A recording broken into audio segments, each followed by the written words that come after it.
পাক রব্বুল আলামিন এই সূরার আয়াত নম্বর ৬২-তে ইরশাদ করেছেন, যার সম্পর্ক তার আগের কয়েকটি আয়াতের সাথে আছে। এখানে জাহান্নামীদের বাগবিতণ্ডা, তর্ক বিতর্কের কথা উল্লেখ করা হয়েছে যে জাহান্নামীরা দুই ভাগে বিভক্ত হবে, একদল নেতা আর একদল হচ্ছে ভক্ত।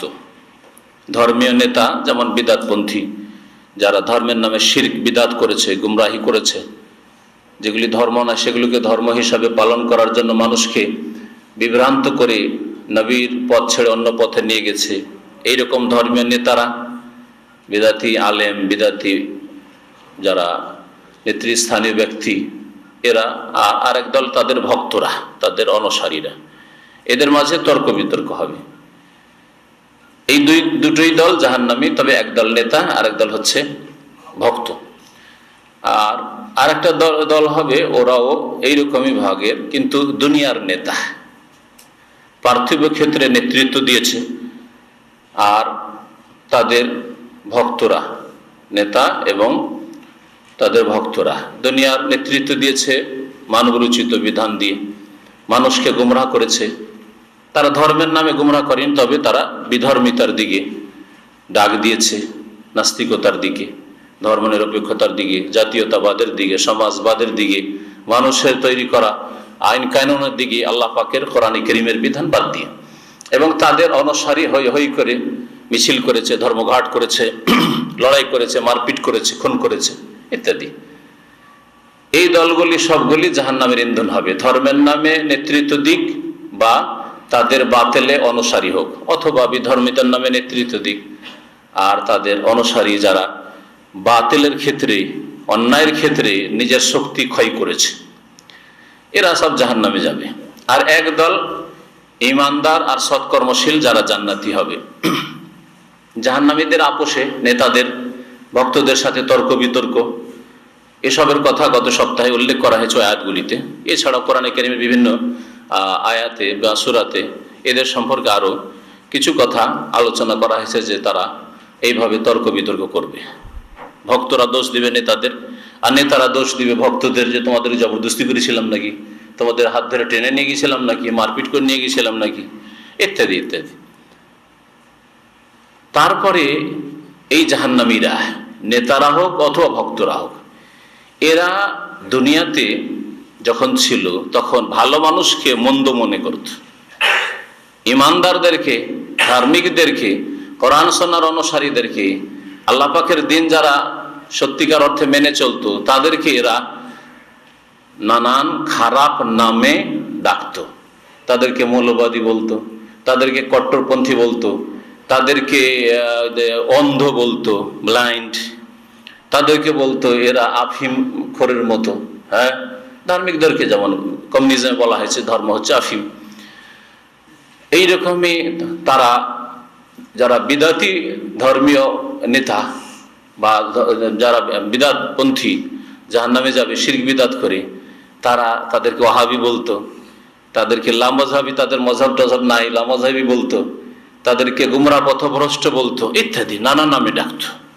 এসব হচ্ছে নাম ধার্মিক লোকদের, ইমানদার লোকদের, যেই নামগুলি বাতিলপন্থীরা দিয়ে থাকে সত্যিকার ধার্মিক লোকদের, ইমানদার এবং সৎকর্মশীলদের। দুনিয়াতে তাদেরকে নিয়ে ঠাট্টা বিদ্রুপ করত, তাদের খারাপ নামে ডাকতো, তাদের সম্পর্কে ঘৃণা ছড়াইতো। এরা যখন জাহান্নামে চলে যাবে, এই নেতারা আর তাদের ভক্তরা, যেই দলগুলির কথা বললাম, তারা যাদেরকে দুনিয়াতে খারাপ মনে করতো এবং বিভ্রান্ত মনে করতো যে এরাই খারাপ, আমাদের কাছেও খারাপ, আল্লাহর কাছেও খারাপ, যারা ধর্মীয় নেতৃত্ব দিচ্ছে বা ধর্মের ক্ষেত্রে বাতিলপন্থী, বিদাতপন্থী, তারা তো তাওহীদে বিশ্বাসী, সুন্নাতের অনুসারীদেরকে গুমরাহ পথভ্রষ্ট মনে করছে। সুতরাং ওরা মনে করবে যে এরা তো আগে জাহান্নামে থাকবে, এরা জাহান্নামে থাকবে, জাহান্নামে খুঁজবে এদেরকে। মুমিনদেরকে, মুওয়াহিদদেরকে, যারা শিরক বিদাত করেনি, যারা তাওহীদ প্রতিষ্ঠা করেছে, আল্লাহ ছাড়া কাউকে সিজদা করেনি, আল্লাহ ছাড়া কারো কাছে দোয়া ফরিয়াদ করেনি, ছেলে মেয়ে চাইনি, রোগের আরোগ্য চাইনি, আল্লাহ ছাড়া কারোর জন্য জবাই করেনি, কোরবানি করা ছাড়া ওরসার মাজারে জবাই করতে যায়নি, আল্লাহ ছাড়া গায়রুল্লাহর জন্য, পীর ওলির জন্য মান্নত করতে যায়নি, এরাকে যখন জাহান্নামে খুঁজে পাবে না, যারা মুওয়াহিদ মুমিন, তাদেরকে জাহান্নামে খুঁজে পাবে না। অথচ তাদের ধারণা ছিল যে এরাই তো জাহান্নামী। তখন তারা বলে ওয়াকালু, এই গুমরাহ পথভ্রষ্ট জাহান্নামীরা বলবে মালানা, কি ব্যাপার, শাব্দিক অর্থ মালানা মানে আমাদের কি হয়েছে, লা নারা রিজালান, ওই সব লোকদেরকে আমরা পাচ্ছি না, দেখতে পাচ্ছি না, কন্যা নাউদ্দহু মিনাল আশরার, যাদেরকে আমরা পৃথিবীতে খারাপ মন্দ বলে গণ্য করতাম। নাউদ্দ মানে গণ্য করা, যাদেরকে দুনিয়ায় খারাপ বলতাম, গুমরা বলতাম, ওয়াহাবি বলতাম, জাহান্নামী বলতাম, এদেরকে বলতাম এদের কোন মাযহাব নাই, এরা কোরআন হাদিস মানে না, ইত্যাদি বলতাম। মালানা লা নারা রিজালান, কি হয়েছে যাদেরকে দেখছেন, যাদেরকে মৌলবাদী বলতাম, যাদেরকে খারাপ বলতাম, মন্দ বলতাম, লা নারা রিজালান, এদেরকে জাহান্নামে দেখছি না কেন, এরা কিন্তু জাহান্নামে থাকার কথা। লা নারা রিজালান, এইসব লোকদেরকে দেখছি না কেন, কুন্না নাউদ্দুহু মিনাল আশরার, শাররুনের বহুবচন হচ্ছে আশরার, যাদেরকে আমরা খারাপ মন্দ বলে গণ্য করতাম দুনিয়ায়। আত্তাখাযনাহুম সিখরিয়ান, আমরা কি তাদের সাথে দুনিয়াতে অযথা ঠাট্টা বিদ্রুপ করেছি? আসলে কি আমরাই ভুল করেছি নাকি? তাহলে ওরাকে দেখছি না, তার মানে কি ওরা জান্নাতে চলে গেছে নাকি?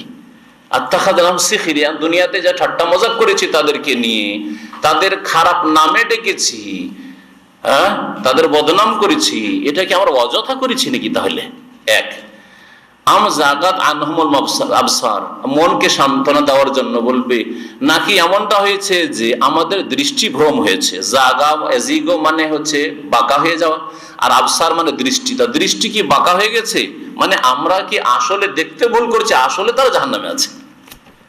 আম জাগাত আনহুমুল আবসার, আমাদের কি দৃষ্টি ভ্রম হয়ে গেছে যে ওরা তো বদ লোক ছিল, ওরা তো খারাপ লোক ছিল, সুতরাং এরা তো জাহান্নামে যাবে, কিন্তু আমরা দেখছিলাম মনে আমাদের দেখতে ভুল হচ্ছে। এইরকম কথা বলে মনকে সান্ত্বনা দেবে যে আমরা শুধু একা জাহান্নামী নই, ওরাও গেছে জাহান্নামে, কিন্তু ওদেরকে হয়তো আমরা দেখতে পাচ্ছি না।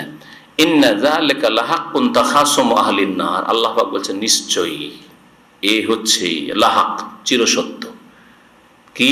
তাখাসুম আহলিন নার, জাহান্নামীদের বাগবিতণ্ডা, জাহান্নামীদের আপোষের ঝগড়া, তর্ক বিতর্ক, এই চিরসত্য, যা অবশ্যই ঘটবে কিয়ামতের দিনে। যখন জাহান্নামে যাবে, জাহান্নামে যাওয়ার পূর্বে, জাহান্নামে গিয়েও এইসব তর্ক বিতর্ক তাদের হতে থাকবে। কুল, হে নবী বলে দাও, ইন্নামা আনা মুনজির, আমি কিছু নই একমাত্র সতর্ককারী ছাড়া। ইন্নামা মানে আমি কিছু নই, কি আমি তাহলে? আনা মুনজির, একমাত্র আমি সতর্ককারী, সাবধানকারী, নিশ্চয় আমি একমাত্র সতর্ককারী। ওয়ামা মিন ইলাহিন ইল্লাল্লাহ, আর কোন সত্য মাবুদ নেই, বারহাক উপাস্য নেই, মাবুদ নেই, ইলাহ নেই, ইল্লাল্লাহ আল্লাহ পাক ছাড়া। আল ওয়াহিদ, যিনি এক ও একক, আল কাহার, যিনি মহাপ্রতাপশালী। আল কাহার, কাহার থেকে, কাহার মানে যিনি সবকিছুকে সবাইকে পরাজিত করতে পারেন, তার কেউ প্রতিদ্বন্দ্বী হতে পারে না। প্রতিদ্বন্দ্বী কখন নাই? যখন দাঁড়াবার মতো ক্ষমতা আছে তখন না, কিন্তু দাঁড়াবার, সামনে দাঁড়াবারই যদি ক্ষমতা কারণ না থাকে, তাহলে প্রতিদ্বন্দ্বী করতে হবে। তো আল্লাহ পাক রব্বুল আলমিনের 99টি নামের একটি নাম হচ্ছে আল কাহার। তার সামনে কেউ দাঁড়িয়ে প্রতিদ্বন্দ্বিতা করবে, প্রতিরোধ করবে, এর কোনো ক্ষমতা নেই। এ হচ্ছে কাহারের অর্থ, মুবালাগার শেগা। এর অর্থ কেউ কেউ অপ্রতিরোধ করেছেন, কেউ করেছেন মহাপ্রতাপশালী, যে কোনো অর্থ করা যেতে পারে, কিন্তু তার তাফসীরটা আপনাদের জেনে রাখতে হবে। রব্বুস সামাওয়াতি ওয়াল আরদ, যিনি আসমান এবং জমিন সমূহের প্রতিপালক, রব, মালিক। ওমা বাইনাহুমা, যা কিছু আসমান জমিনের মাঝখানে আছে, ফেরেশতা, মালায়েকা, জিন, মানুষ, আর যা কিছুই আছে, ধন সম্পদ, আল্লাহ পাকের ভান্ডার, অন্যান্য দুনিয়ার সমস্ত সৃষ্টি, জলে স্থলে, সবকিছু রব আল্লাহ পাক রব্বুল আলামিন। ওমা বাইনাহুমা। আল আজিজ, যিনি মহাপরাক্রান্ত, আল গফফার, যিনি অতি মার্জনাকারী, ক্ষমাশীল। কুল, হে নবী আরো বলে দাও, হুয়া নাবাউন আযীম, এই যে তোমাদেরকে সতর্ক করা হচ্ছে, সঠিক পথ ধরে নাও। দুনিয়াতে যতদিন বেঁচে আছো, কর্মক্ষেত্রে আছো, সংশোধন হয়ে যাও, না হলে পরিণাম খারাপ আছে আর তোমাদের জন্য জাহান্নাম তৈরি হয়ে আছে। আর সৎ কর্মশীলদেরকে জান্নাতের সংবাদ, এগুলি হচ্ছে নাবাউন আজিম, এগুলি হচ্ছে ভয়ানক সংবাদ, এগুলি হচ্ছে মহাসংবাদ, নাবাউন মানে খবর, আর আজিম কিয়ামত কি আল্লাহ পাক রব্বুল নাবাউল আজিম বলেছে সূরা নাবা, আম্মা ইয়াতাসাআলুন আনিন নাবাইল আজিম। ওখানে আল্লাহ নাবাইল আজিম বলেছেন, মহাসংবাদ, ভয়ঙ্কর সংবাদ, এই জাহান্নামের সংবাদ, এই কিয়ামতের সংবাদ, বিচার দিবসের সংবাদ, এই জবাবদেহি সংবাদ, এই পুলের সংবাদ, এইসব যে কিয়ামতের, তারপর কবরের জীবনের সংবাদ, যে গায়বী সংবাদ নবী করিম সাল্লাল্লাহু আলাইহি ওয়াসাল্লামকে আল্লাহ পাক জানিয়েছেন, আর তিনি মানব জাতিকে সতর্ক করেছেন, তিনি মুনজির, সতর্ককারী। এ হচ্ছে নাবাউন আজিম। আনতুম আনহু মুরিজুন, তা থেকে তোমরা বিমুখ হয়ে রয়েছো, মুখ ফিরিয়ে রয়েছো, পরোয়াই নেই, নাকে তেল দিয়ে ঘুমাও, পরোয়াই নেই যে বেনামাজি হইলে প্রথম জবাব দিতে হবে নামাজের ব্যাপারে, মুসলিম, পরোয়াই নেই, আল্লাহর প্রতি ঈমান নিয়ে আসলে না, আল্লাহর দিনের বাস্তবায়ন করলে না। এই মহাসংবাদ তোমাদেরকে দিয়ে দেওয়া হয়েছে, তা থেকে তোমরা মুখ ফিরিয়ে আরামে বসে আছো, খবর পাবে যখন তার সম্মুখীন হবে। আল্লাহ পাক রব্বুল আলামিন তারপরে নবী করিম সাল্লাল্লাহু আলাইহি সাল্লামকে বলছেন, তুমি বলে দাও, মা কানা লিয়া মিন ইলমিন বিল মালাইল আ'লা ইয ইখতাসিমুন। নবী করিম সাল্লাল্লাহু আলাইহি সাল্লাম সম্পর্কে আরবের মুশরিকেরা, কাফেররা, নবীর শত্রুরা, তারা বলতো যে মুহাম্মদ মন গড়া কথাবার্তা বলে, খেয়াল খুশি কথাবার্তা বলে। আল্লাহ পাক এর খণ্ডন করছেন এই আয়াতগুলিতে, যে আমি যদি খেয়াল খুশি বলবো তো আমার কাছে কি করে এই সংবাদ আসলো আদমের কথা, আর আদমকে সৃষ্টি করার পরে সৃষ্টি সম্পর্কে যে ফেরেশতারা আল্লাহকে নিষেধ করলো যে প্রয়োজন নেই আল্লাহ, এসব কথা কেমন করেই বা জানলাম। তারপর আদম আলাইহিস সালামকে সৃষ্টি করার পরে সেজদা করতে বলা হলো ফেরেশতা মালাইকাদেরকে, তার মধ্যে ওই জিন ইবলিশও আসলো, কারণ সাথে থাকতো, কিন্তু সমস্ত ফেরেশতা সেজদা করলো না, একমাত্র ইবলিশ। এই খবর কোত্থেকে পেলাম? মন গড়াই যদি কথা হয়, আমার রচনা করা যদি হয়, তো এগুলি কোত্থেকে পেলাম? আমি কি ঊর্ধ্ব গগনের, ঊর্ধ্ব আকাশের খবর রাখি? ওখান থেকে কি করে আমি খবর পেলাম? কি আমার কাছে খবর পৌঁছালো? অবশ্যই ওহী আছে, যে ওহীর মাধ্যমে এসব জেনেছি, তাই তোমাদেরকে বলতে পারছি। এই বিষয়টি আল্লাহ পাক এখানে বর্ণনা করছেন। আল্লাহ পাক ইরশাদ করেছেন, মা কানা লিয়া মিন ইলমিন বিল মালাইল আ'লা। নবী বলছেন, নবীকে বলতে বলা হচ্ছে, তার আগে কুল রয়েছে, নবী বলো, আমার কাছে কোনো জ্ঞান নেই, মা কানা লিয়া মিন ইলমিন, আমার কাছে কোনো জ্ঞান নেই, বিল মালাইল আ'লা, ঊর্ধ্ব আকাশের। মালা মানে হচ্ছে দল, কোরআনে কারীমে এই শব্দটি বহু জায়গায় ব্যবহৃত হয়েছে। আর আলা মানে হচ্ছে সর্বোচ্চ, তো সর্বোচ্চ দল সবচেয়ে উঁচাই রয়েছে আল্লাহ পাক রব্বুল আলামিনের কাছাকাছি, আল্লাহ পাক রব্বুল আলামিনের আকাশে, আমাদের উপরে, আলা ঊর্ধ্ব গগনে, ঊর্ধ্ব জগতে। তারা কারা? ফেরেশতারা, মালায়েকা। তাই বলছেন, মা কানা লিয়া মিন ইলমিন, আমার কাছে কোনো জ্ঞান নেই আর জানার কোনো উপায় নেই, বিল মালাইল আলা, ঊর্ধ্ব জগৎ সম্পর্কে, ইজ ইয়াখতাসিমুন, যখন এই মালাউল আলা, ঊর্ধ্ব জগৎ বাসীরা, অর্থাৎ ফেরেশতাগণ, মালায়েকাগণ আপোষে বাকবিতণ্ডা করছিলেন, যখন তারা তর্ক বিতর্ক করছিলেন, বলছিলেন, বাধা দিচ্ছিলেন যে আল্লাহ কেন করবে সেই সৃষ্টি আদমকে, আদমও ওইরকমই, বা আদমের সন্তানরা ওইরকমই খুন করবে আর ফিতনা ফাসাদ করবে, বিপর্যয় সৃষ্টি করবে পৃথিবীতে। যেমন এর আগে তুমি জিনদেরকে দেখে নেছো, জিনেরা করেছে, কারণ জিনদের তিক্ত অভিজ্ঞতা ফেরেশতাদের সামনে ছিল। তাই তারা, এমন নাই যে ফেরেশতারা গায়েব জানে যে আদমের সন্তানরা কিয়ামত পর্যন্ত শিরক করবে, কুফরি করবে, খুন করবে, জিনা করবে, এই গায়েব জানা ছিল না তাদের। কিন্তু তারা অনুমান করছিলেন যে যেখানে জিনেরা এই কাজ করেছে, মানুষরা ওই রকমই হবে, আদম সন্তান ওই রকমই হবে। তাই তারা বলেছিলেন যে আতাজালু মান ইউফসিদু ফিহা ওয়া ইয়াসফিকু দিমা, পৃথিবীতে এমন জাতিকে সৃষ্টি করবে আল্লাহ যারা পৃথিবীতে কি করবে? ফাসাদ, বিপর্যয় সৃষ্টি করবে, ওয়া ইয়াসফিকু দিমা, আর খুনাখুনি করবে, মারামারি করবে। ওয়া নাহনু নুসাব্বিহু বিহামদিক, আল্লাহ তোমার ইবাদত বন্দেগী আমরা তো করছি, তাসবিহ তাহলিল আমরাই করছি, ওয়া নুকাদ্দিসু লাকা, তোমার পবিত্রতা ঘোষণা করছি। আল্লাহ বললেন, ইন্নী আ'লামু মা লা তা'লামুন, আমি যা জানি তোমরা জানো না। ইন ইউহা ইলাইয়া ইল্লা আন্নামা আনা নাযীরুম মুবিন, আমার কাছে ওহী করা হয়নি, একমাত্র কি ওহী করা হয়েছে যে আমি তোমাদের জন্য সুস্পষ্ট সতর্ককারী, তোমাদেরকে সতর্ক করার জন্য এসেছি, যাতে তোমরা বলতে না পারো যে আল্লাহ আমরা জানতাম না। আল্লাহ তোমার প্রতি ঈমান, জান্নাত জাহান্নামের প্রতি ঈমান, আখিরাতের জন্য প্রস্তুতি, জবাবদিহির জন্য প্রস্তুত হওয়া আগে থেকেই, যে জানে জবাব দিতে পারি যাতে করে, এসব তো জানতাম না আল্লাহ। এই কথা না বলতে পারো। আল্লাহ পাক রব্বুল আলামিন নবীকে সুস্পষ্ট সতর্ককারী বলেছেন কোরআনে কারীমের আয়াতে, তার একটি আয়াত এটি। তারপরে এই যে বিষয়টি নিয়ে ফেরেশতারা, ঊর্ধ্ব জগতের অধিবাসীরা ফেরেশতাগণ তর্ক বিতর্ক করছিলেন, সে বিষয়টি কি ছিল এই নিয়ে যদিও তাফসীরকারদের দ্বিমত আছে, কিন্তু আগের আয়াতগুলি প্রমাণ করে যে বিষয়টি হচ্ছে আদম আলাইহিস সালামের সৃষ্টি, মানব জাতির সৃষ্টি। ইয ক্বালা রাব্বুকা লিল মালাইকাতি ইন্নী খালিকুম বাশারাম মিন তিন। স্মরণ করো যখন তোমার রব, হে নবী মুহাম্মদ সাল্লাল্লাহু আলাইহি ওয়াসাল্লাম, তোমার রব বললেন লিল মালাইকা, মালাইকা জগৎকে, ফেরেশতা জগৎকে। মালাক এক বচন, ওয়াহিদ একজন ফেরেশতা। ফেরেশতা শব্দটি ফার্সি শব্দ। আমরা ভারত উপমহাদেশের লোকেরা, উর্দু বাংলা ভাষীরা মালাইকা বুঝি না, মালাকও বুঝি না, কিন্তু ফেরেশতা বুঝি, তাই না? এটা ওই রকমই যেমন সালাত বললে বুঝবেন আমাদের দেশের জনসাধারণ, কিন্তু নামাজ বুঝে। সালাত আলান নবী বুঝবে না, কিন্তু দুরুদ বুঝবে। হ্যাঁ, সিয়াম বুঝবে না, সওম বুঝবে না, কিন্তু রোজা বুঝে।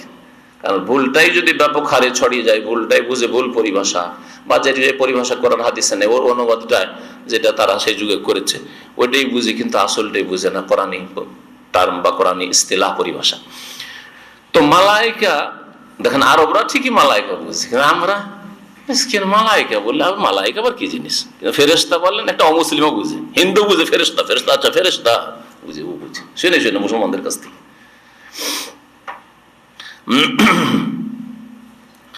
আল্লাহ পাক বলছেন যে হে নবী, তোমার রব যখন বললেন লিল মালাইকা, ফেরেশতাগণকে, মালাইকাকে, ইন্নী খালিকুম বাশারান, আমি একজন মানুষ সৃষ্টি করব, মিন তিন, কাদা থেকে।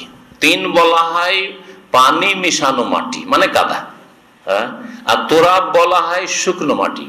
হ্যাঁ, শুকনো।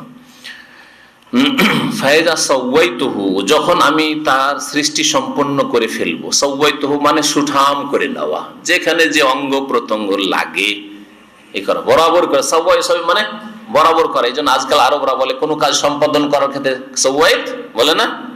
হ্যাঁ, আনা সাউই মানে আমি করছি বা করেছি। হ্যাঁ, বলছে না, বুঝলেন? সাউইকে যায়, এই কাজটা এরকম করো, সম্পাদন সম্পাদন করো। সাওয়াই মানে বরাবর করা, সমতল করা, সুঠাম করা, অঙ্গ প্রত্যঙ্গের ক্ষেত্রে সুঠাম করা। আল্লাহ পাক রব্বুল আলামিন যখন যেখানে যেটা সেট করার, এইভাবে আল্লাহ পাক যখন আদম আলাইহিস সালামকে সৃষ্টি করলেন, তারপরে কি করলেন? ওয়া নাফাখতু ফীহি, হাত পা মাথা থেকে সবকিছু তৈরি হলো। রূহ না দিলে তো এমনি পড়ে আছে। হ্যাঁ, মাটির একটা পুতুল পড়ে আছে যেন, তাই না? আল্লাহ পাক বলছেন ওয়া নাফাখতু ফীহি মির রূহি, আর আমার রূহ তাতে ফুঁকে দিলাম। আমার রূহ মানে আল্লাহ পাকের স্পেশাল রূহ, এই নয় যে আল্লাহ পাকের রূহ। হ্যাঁ, আল্লাহ পাকের রূহ হইলে আল্লাহর একটা অংশ আদম হয়ে যায়, আল্লাহ পাকের অংশ যদি কেউ বলে তাহলে ওই রকম সে মুশরিক হবে, যেমন ঈসা আলাইহিস সালামকে আল্লাহর পুত্র বলে মুশরিক হয়েছে খ্রিস্টানরা। বুঝতে পেরেছেন? তাহলে রূহি, আমার রূহ মানে এই নয় যে আল্লাহ পাকের রূহ, মানে আল্লাহ পাকের সৃষ্টি করা স্পেশাল রূহ, আল্লাহ পাকের খাস স্পেশাল রূহ। যেমন আল্লাহ পাকের সবগুলি ঘর, তার মধ্যে বাইতুল্লাহ, কাবাঘর আল্লাহর ঘর বলছেন। আল্লাহর ঘর মানে কি আল্লাহ কি কাবাঘরে থাকেন নাকি? হ্যাঁ, আল্লাহ পাকের স্পেশাল ঘর। ওই রকম আদম আলাইহিস সালামের রূহটাও আল্লাহর রূহ, আর আপনার আমার রূহটাও আল্লাহর রূহ। হ্যাঁ, মানে আল্লাহর দেওয়া রূহ। কিন্তু আদম আলাইহিস সালামের রূহ হচ্ছে স্পেশাল রূহ, সর্বপ্রথম মানব জাতির রূহ। হ্যাঁ, প্রথম মানুষের রূহ আবুল বাশার, তার রূহ। এই জন্য রূহি আল্লাহ পাক বলেছেন।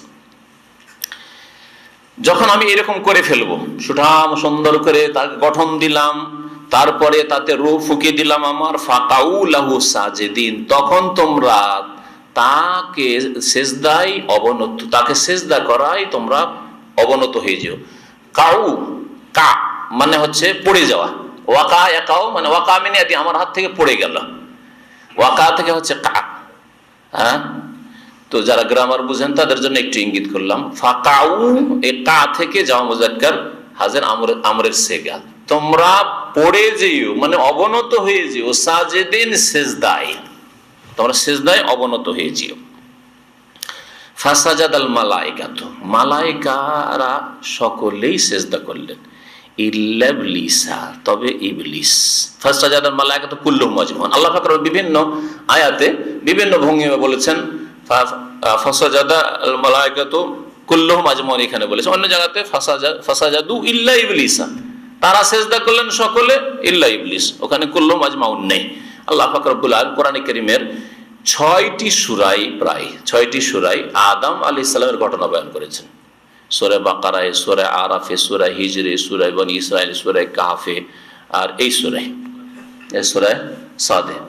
শব্দের সামান্য সামান্য পার্থক্যের সাথে, কোনো জায়গায় সংক্ষেপে, কোনো জায়গায় একটু বিস্তারিত, এইভাবে আল্লাহ পাক রব্বুল আলামিন আদম আলাইহিস সালামের ঘটনা উল্লেখ করেছেন।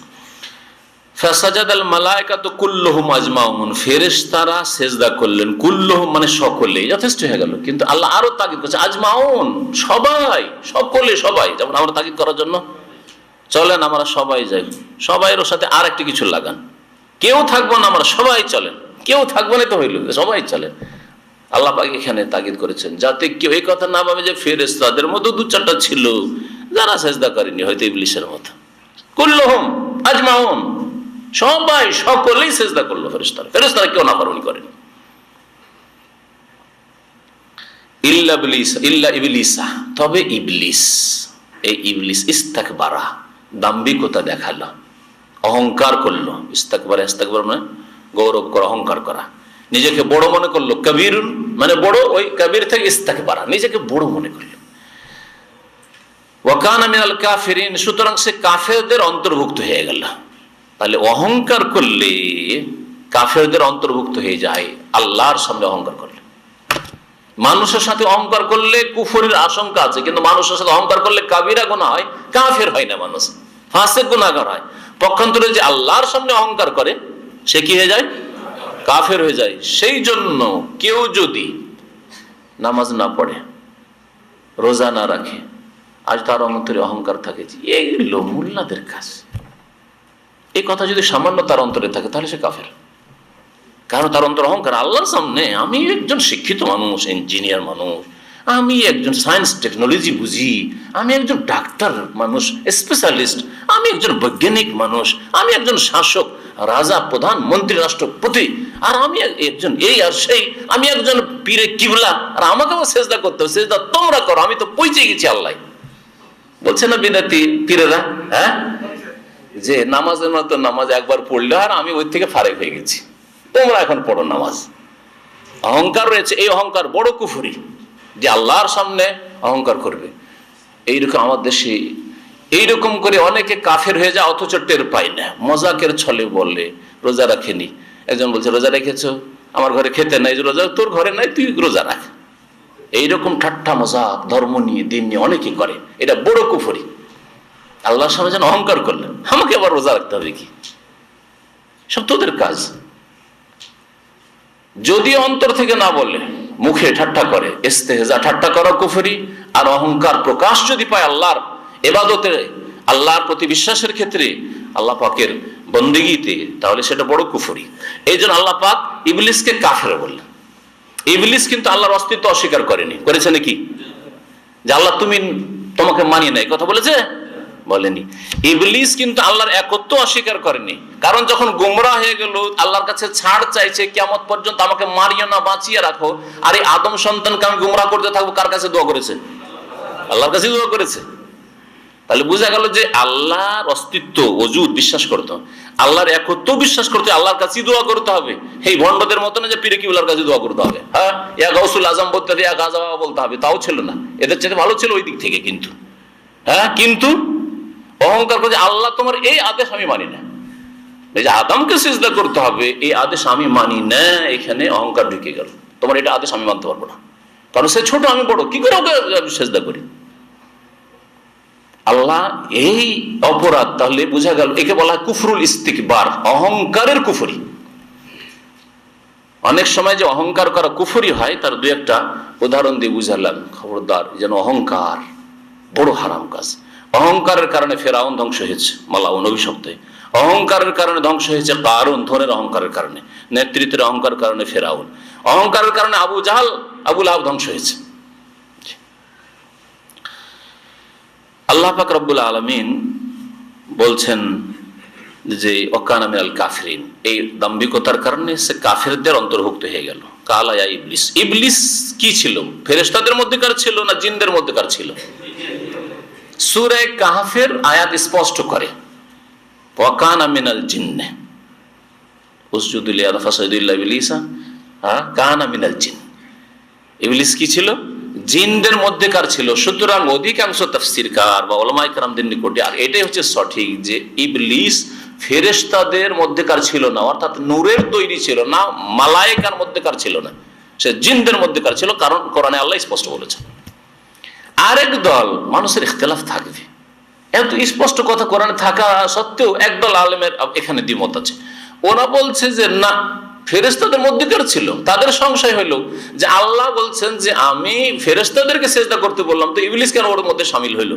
সুতরাং বোঝা গেল যে ইবলিস তাহলে ফেরেশতাদের মধ্যেকার ছিল। তাহলে ওই আয়াতের কি জবাব দেবো যে আয়াতে আল্লাহ স্পষ্ট বলছেন কানা মিনাল জিন? সে তো ইবলিস তো জিনদের মধ্যেকার ছিল। বলছে ও চরিত্র ব্যবহারে জিনদের মতো ছিল। দেখলেন অর্থকে? এর নাম হচ্ছে অর্থের তাবিল করে দেওয়া, বিকৃতি ঘটানো। কানা মিনাল জিন মানে সে লাইক জিন, জিনদের স্বভাব তার মধ্যে ছিল। ফেরেশতা হইলেও ফেরেশতার মতো তার চরিত্র ছিল না। যেমন আপনার ছেলে, অথচ বলছে তুই আমার ছেলে না, ওই ওই ওই ওই চামারের ছেলে, তুই মানে ওই চামারের মতো তোমার ব্যবহার, ঠিক না? আছে আপনারই ছেলে। যাই হোক, কি বললাম সঠিক যে ইবলিস জিনদের মধ্যেকার ছিল। কেন তাহলে ফেরেশতাদের হুকুম হলো সিজদা করার, যে তোমরা আদমকে সিজদা করো, তো ইবলিস কেন ওই আদেশে শামিল হলো? বলা হচ্ছে, তাফসীরকারগণ বলেছেন সে ফেরেশতাদের সাথেই তখন উঠা বসা করতো, একসাথে থাকতো। ঠিক আছে, তুমি যখন একসাথে থাকো তখন সেই দলে শামিল। যেমন বাড়ির চাকর নকর যারা থাকে তারা ওই বাড়ির পরিবারের সদস্য হিসাবে গণ্য হয়, হয় না? সদস্য হিসাবে গণ্য হয়। বাড়ির যদি চাকর থাকে, চাকরানি থাকে, কাজের মেয়ে থাকে, তো বাড়ির সদস্য হিসাবে গণ্য। জি, ওই রকমই ফেরেশতাদের মধ্যে গণ্য হয়ে তাকে হুকুম হয়েছে যে তুমিও সিজদা করো, কিন্তু সে সিজদা করলো না। আল্লাহ পাক রব্বুল আলামিন বলছেন সম্বোধন করে ইবলিসকে, কালা ইয়া ইবলিস, হে ইবলিস, মা মানাকা আন তাসজুদা লিমা খালাকতু বিয়াদাইয়া, কোন জিনিসেই বাধা দিল তোমাকে, নিষেধ করলো তোমাকে, আন তাসজুদা, যে সিজদা করবে তুমি এমন এক ব্যক্তিকে, খালাকতু বিয়াদাইয়া, যাকে আমি নিজ দুই হাতে সৃষ্টি করেছি। খালাকতু বিয়াদাই, নিজ দুই হাতে। আল্লাহ এক হাতের কথা বলে ইয়াদাইয়া, ইয়াদাইন থেকে ছিল ইয়াদাইনে, আর ইয়া ইয়া মানে আমার, আর ইয়াদাইনে যখন ইয়াদের ইজাফত হয়েছে ইয়ার দিকে, তখন নুনটা তাসনিয়ার হযফ হয়ে গেছে। তাহলে বোঝা গেল যে আল্লাহ দুই হাতের কথা তার উল্লেখ করেছেন। তো আল্লাহর হাত আছে না নেই? আল্লাহর হাত আছে। হাত মানে যদি কুদরতি হাত হইতো, মানে ক্ষমতা শুধু হইতো, হাত মানে আল্লাহর কিছু নেই। হ্যাঁ, আল্লাহর হাত নেই, শুধু আল্লাহ এমনি বলেছেন কুদরত, আমি নিজ ক্ষমতা দিয়ে তৈরি করলাম, এটা যদি অর্থ হইতো তো আল্লাহ এক বচন বলতেন, দুই হাতের কথা কেন বলতেন? করেন আরেকটা হাতে বলেছেন বালিয়াদাহু মাবসুতাতান, বরং আল্লাহ দুই হাত উদার উন্মুক্ত খোলা। তাহলে বোঝা গেল দুই শক্তি বলা হয় না।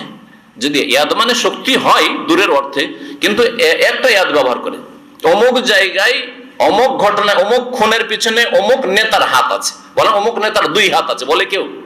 তাহলে বোঝা গেল যে আল্লাহ যখন দুই হাত বলেছেন, বোঝা যাচ্ছে আল্লাহ পাক রব্বুল আলামিনের হাত আছে আল্লাহ পাকের মতো, কারোর সাথে সাদৃশ্যতা নেই। লাইসা কামিসলিহি শাই, আল্লাহ কারো মতো নেই, বা কোনো কিছু আল্লাহর মতো নেই, তুলনা চলবে না। কিন্তু আল্লাহ যা বলেছেন আছে আছে, আপনি অস্বীকারী কে? আল্লাহ বলছেন আমি দুই হাতে সৃষ্টি করেছি, আর বলছেন আল্লাহ নিজ কুদরতে সৃষ্টি করেছে। এই গুমরাহি ওদের মধ্যে আছে, যারা নিজের বিবেককে কোরআন এবং হাদিসের প্রাধান্য দিয়ে থাকে। যে কেমন কথা, আল্লাহর হাত আছে মানে আল্লাহর অঙ্গ প্রত্যঙ্গ আছে, না ওইসব আমরা মানবো না। সুতরাং আয়াত অস্বীকার, হাদিস অস্বীকার। হ্যাঁ, এইভাবে আল্লাহর চেহারা নেই, আল্লাহর চেহারা মানে সত্তা, এইভাবে একদল গুমরাহ হয়েছে। আল্লাহ পাক রব সর্বত্র বিরাজমান, এইভাবে গুমরাহ হয়েছে। আল্লাহ পাক বলছেন আস্তাকবারতা, তুমি কি অহংকার করলে? অহংকার করে এই অন্যায় কাজটা করলে, অস্বীকার করলে তুমি। আম কুনতা মিনাল আলী, না তুমি খুব উঁচা হয়ে গেছো, খুব বড় হয়ে গেছো, উচ্চ স্তরে তুমি পৌঁছে গেছো। আলিন, আলী বহুবচন হচ্ছে আলী। কালা, তখন ইবলিস জবাব দিল আনা খাইরু মিনহু, আমি আদমের চাইতে শ্রেষ্ঠ। খালাকতানি মিন নার, আমাকে তুমি আগুন দিয়ে সৃষ্টি করেছো আল্লাহ, ওয়া খালাকতাহু মিন তিন, আর তাকে মাটি কাদা দিয়ে সৃষ্টি করেছো। কাদা আর আগুন কে শক্তিশালী? আগুন শক্তিশালী। আগুন দিয়ে কাদা মাটিকে পুড়ে ইট তৈরি করা হয়। হ্যাঁ, আগুন ওপর দিকে যায়, মাটি ঢেলা ছড়লে নিচের দিকে আসে, যতটা গতি দিয়ে বেগ দিয়ে ছাড়া হয়েছে তারপরে ওকে ফিরে আসতে হয় মাটিতে, আর আগুন ওপর দিকে যাবে। এইসব যুক্তি পেশ করলে এ হচ্ছে বাতিল কিয়াস। কেউ যদি বাতিল কিয়াস করে তো তার মধ্যে ইবলিসের চরিত্র রয়েছে। কালা, আল্লাহ পাক এই অহংকার দেখে তখন অভিশপ্ত করে দিলেন এই ইবলিসকে, বলছে কালা ফাখরুজ মিনহা, তাহলে এখান থেকে তুমি বেরিয়ে যাও। মিনহা হতে পারে যে জান্নাত থেকে, তার মানে আল্লাহ পাক ফেরেশতাদের সাথে রেখেছিলেন সৃষ্টি, দুনিয়ার সৃষ্টির পূর্বে। আর মিনহা মানে জরুরি নেই যে জান্নাত হবে, মিনহা মানে এই দল থেকে বেরিয়ে যাও, ফেরেশতাদের দল থেকে বেরিয়ে যাও, জামাতুন সেটাও মুআন্নাস, এখান থেকে তুমি বেরিয়ে যাও। ফাইন্নাকা রাজিম, কারণ তুমি বিতাড়িত, মারদুদ। রাজিম মানে হচ্ছে তুমি আল্লাহর রহমত থেকে বিতাড়িত। আউযু বিল্লাহি মিনাশ শাইতানির রাজিম, ওই রাজিম মানে বিতাড়িত। ওয়া ইন্না আলাইকা লানাতি, আর নিশ্চয়ই তোমার উপর আমার অভিশাপ হতে থাকবে, ইলা ইয়াউমিদ্দিন, বিচার দিবস পর্যন্ত। দিন মানে হচ্ছে প্রতিদান, প্রতিদান দিবস পর্যন্ত মানে কিয়ামত পর্যন্ত। এই লানত, কত যে আল্লাহ পাকের লানত অভিশাপ হতেই আছে, হতেই আছে, রহমত থেকে বঞ্চিত করার ঘোষণা হইতেই আছে আল্লাহ পাকের পক্ষ থেকে, আল্লাহর গজব তার উপর পড়তেই আছে। কিন্তু বড়ই শক্তিশালী এই জিন, শয়তান, ইবলিস। আল্লাহর কাছে আর সাহসও কত তার, তওবা করে যে ফিরে আসবে, একটু ভয় হবে না, ভাগ্য খারাপ। তা আল্লাহ সে বলতেন রব্বি, আল্লাহর কাছে দোয়া করেছে আবার, রব্বে, হে রব, হে প্রতিপালক, ফাআনজিরনি, সুতরাং আমাকে ছাড় দিয়ে দাও। আনজারা ইউনজিরু মানে ছাড় দিয়ে দাও, ঢিল দিয়ে দাও, অবসর দিয়ে দাও, আমাকে অবসর দিয়ে দাও, ইলা ইয়াউমি ইউবআসুন, পুনরুত্থানের দিবস পর্যন্ত, মানে কিয়ামত পর্যন্ত। আর তাহলে আমাকে মারিও না, আমাকে লম্বা হায়াত দান করো। আনজিরনি ইলা ইয়াউমি, এই জন্য বুড়া ইবলিস যে অস্বীকার করেছে আদম আলাইহিস সালামের সিজদা করতে, ও নিজ সিংহাসন নিয়ে কোন মহাসাগরে বসে আছে, আটলান্টিকে হোক আর প্রশান্তে হোক, ও কিন্তু বসে আছে বিশাল বাহিনী নিয়ে।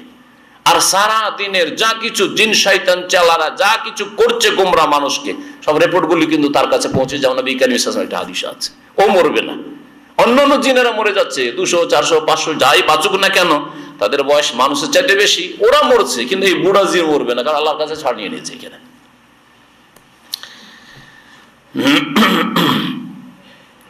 কালা, তখন আল্লাহ পাক জবাব বললেন ফাইন্নাকা মিনাল মুনজারিন, তুমি যারা ছাড় প্রাপ্ত, অবসর প্রাপ্ত, তাদের অন্তর্ভুক্ত, তোমাকে ছেড়ে দিলাম কিয়ামত পর্যন্ত, থাকো, বেঁচে থাকো তুমি, মত আসবে না তোমার কাছে কিয়ামত পর্যন্ত। ওই কিয়ামতের সিংহা ফুক হবে, তখন সব কুল্লু মান আলাইহা ফান, তখন তুমি ধ্বংস হবে দুনিয়াতে। ইলা ইয়াউমিল ওয়াক্তিল মালুম, ওয়াক্ত মানে সময়, ইয়াউম মানে দিন, আর মালুম মানে সুনির্ধারিত। তাহলে সুনির্ধারিত সময়ের দিন পর্যন্ত, অর্থাৎ কিয়ামত পর্যন্ত, এই কিয়ামত পর্যন্ত তোমাকে সময় দেওয়া হলো, অবসর দেওয়া হলো। তারপরে সে আল্লাহকে বলতে শুরু করলো, কাল সে বলল ইবলিস, ফাবে ইজ্জাতিকা, আল্লাহ তোমার ইজ্জতের কসম, তোমার ক্ষমতার কসম। ইজ্জত, আজিজ মানে হচ্ছে মহাপরাক্রান্ত, আর ওই আজিজ থেকে ইজ্জত শব্দটি, তোমার ইজ্জতের কসম মানে তোমার ক্ষমতার কসম। লাউ উবিয়ান্নাহুম আজমাইন, যখন এই মানুষের কারণেই অভিশপ্ত হইলাম, জাহান্নামী হইলাম, তো এদের সমস্তকে অবশ্যই অবশ্যই আমি গুমরাহ করবো, পথভ্রষ্ট করবো, মানুষকে পথভ্রষ্ট করার জন্য আমি লেগে থাকবো, অবশ্যই অবশ্যই। ইল্লা ইবাদাকা মিনহুমুল মুখলাসিন, ইবলিস ভালো করে জানছে সবাইকে পারবো না, তাই না? কাকে পারবে না দেখেন, তবে ইল্লা, তবে ইবাদাকা, হে আল্লাহ তোমার ওই বান্দারা, তাদের মধ্য থেকে, মানুষের মধ্য থেকে যারা মুখলাসিন, খাঁটি, নিখুঁত, নির্ভেজাল, যাদের মধ্যে ইখলাস আছে, মানে তাওহীদ প্রতিষ্ঠাকারী বান্দা। ইখলাসের প্রথম ইখলাস হচ্ছে আপনার ঈমান, আল্লাহর জন্য নিখুঁত নির্ভেজাল হওয়া। দাতা একমাত্র আল্লাহ, রব সৃষ্টিকর্তা একমাত্র আল্লাহ, রিজিক দাতা একমাত্র আল্লাহ, দোয়া শুননেওয়ালা একমাত্র আল্লাহ, হ্যাঁ উদ্ধারকারী একমাত্র আল্লাহ, সে হচ্ছে মুখলিস বান্দা। আর তার সাথে সাথে আমলেও ইখলাস আছে, আন্তরিকতার সাথে আমল করে, আন্তরিকতার সাথে মুসলমান হয়ে বাঁচার চেষ্টা করে, মুসলমান হয়ে জীবনযাপনের চেষ্টা করে, ওদেরকে পারবো না। এই জন্য শয়তান, ইবলিস, যারা মুওয়াহিদ মানুষ, তাওহীদ যাদের পাকা, তাদের থেকে নিরাশ, সহজে চান্স পাবে না তার কাছে। তাওহীদ ঠিক হয়ে গেলে বাকি আমল ঠিক হয়ে যাবে। তাওহীদ যদি ঠিক হয়ে যায়, তাহলে আপনাকে বুঝায় কোন খাঁটি মুওয়াহিদ ব্যক্তি আধা নামাজি হতে পারে না। আজকাল যেমন এক শ্রেণীর লোক দাবিদার যে আমরা তো কবর মাজারে যাই না, আমরা তো শিরিক বিদআত করি না, আর নামাজও পড়ে না, ও মুওয়াহিদ নয়, আসলে ও মনের পূজারী। তার এখানে শির ঢুকে আছে, মনের পূজার কুপ্রবৃত্তির শির ঢুকে আছে। যেই ব্যক্তি মুওয়াহিদ হবে, আল্লাহ পাক এক ও একক, তার প্রভুত্বে, তার এবাদতে। আল্লাহ যখন এক, তার এবাদত, তো আমার এবাদত কোথায়? আমার এবাদত 5 ওয়াক্ত নামাজ প্রথম, শুধু 5 ওয়াক্ত নামাজে ঘাটতি, আর বলবেন আমি তাওহীদবাদী, আমি কোরআন হাদিসের অনুসারী, আমি আহলুল হাদিস। মিথ্যা কথা, অসম্ভব কথা। যে বলবে যে আমি কোরআন হাদিসের অনুসারী, যে বলে আমি আহলুল হাদিস, যে বলে আমি মুওয়াহহিদ, সেই ব্যক্তি কখনো কাবিরা গুনাহ করতে পারে না যা আল্লাহ হারাম করেছেন, যা আল্লাহ পাক ফরজ ওয়াজিব করেছেন, কখনো ছাড়তে পারে না। সেটা তাওহীদে তার ঘাটতি, তাওহীদে ত্রুটি। কোনো পাপ করতে পারে না, কারণ তাওহীদের একটা দিক হচ্ছে আল্লাহ সবকিছু দেখছেন, শুনছেন। একমাত্র আল্লাহ সবকিছু দেখছেন, শুনছেন। তো আল্লাহ দেখছেন, আল্লাহর সামনে কি করে আমি পাপ করতে পারি? হ্যাঁ, আল্লাহ তো জেনে নিলেন, তাহলে তাওহীদের ত্রুটি আছে আপনার এখানে। আপনি তাওহীদকে এখানে উপেক্ষা করে গেছেন বা ভুলে গেছেন যে আল্লাহ দেখছেন, সুতরাং আপনি চুরি করে নিলেন, আপনি বেঈমানি করলেন, আপনি অন্যায় কাজ করে ফেললেন ইত্যাদি। সেই জন্য খাঁটি যে মুওয়াহহিদ হয়ে যাবে, সেই ব্যক্তি সমস্ত পাপ থেকে মুক্ত হয়ে যাবে।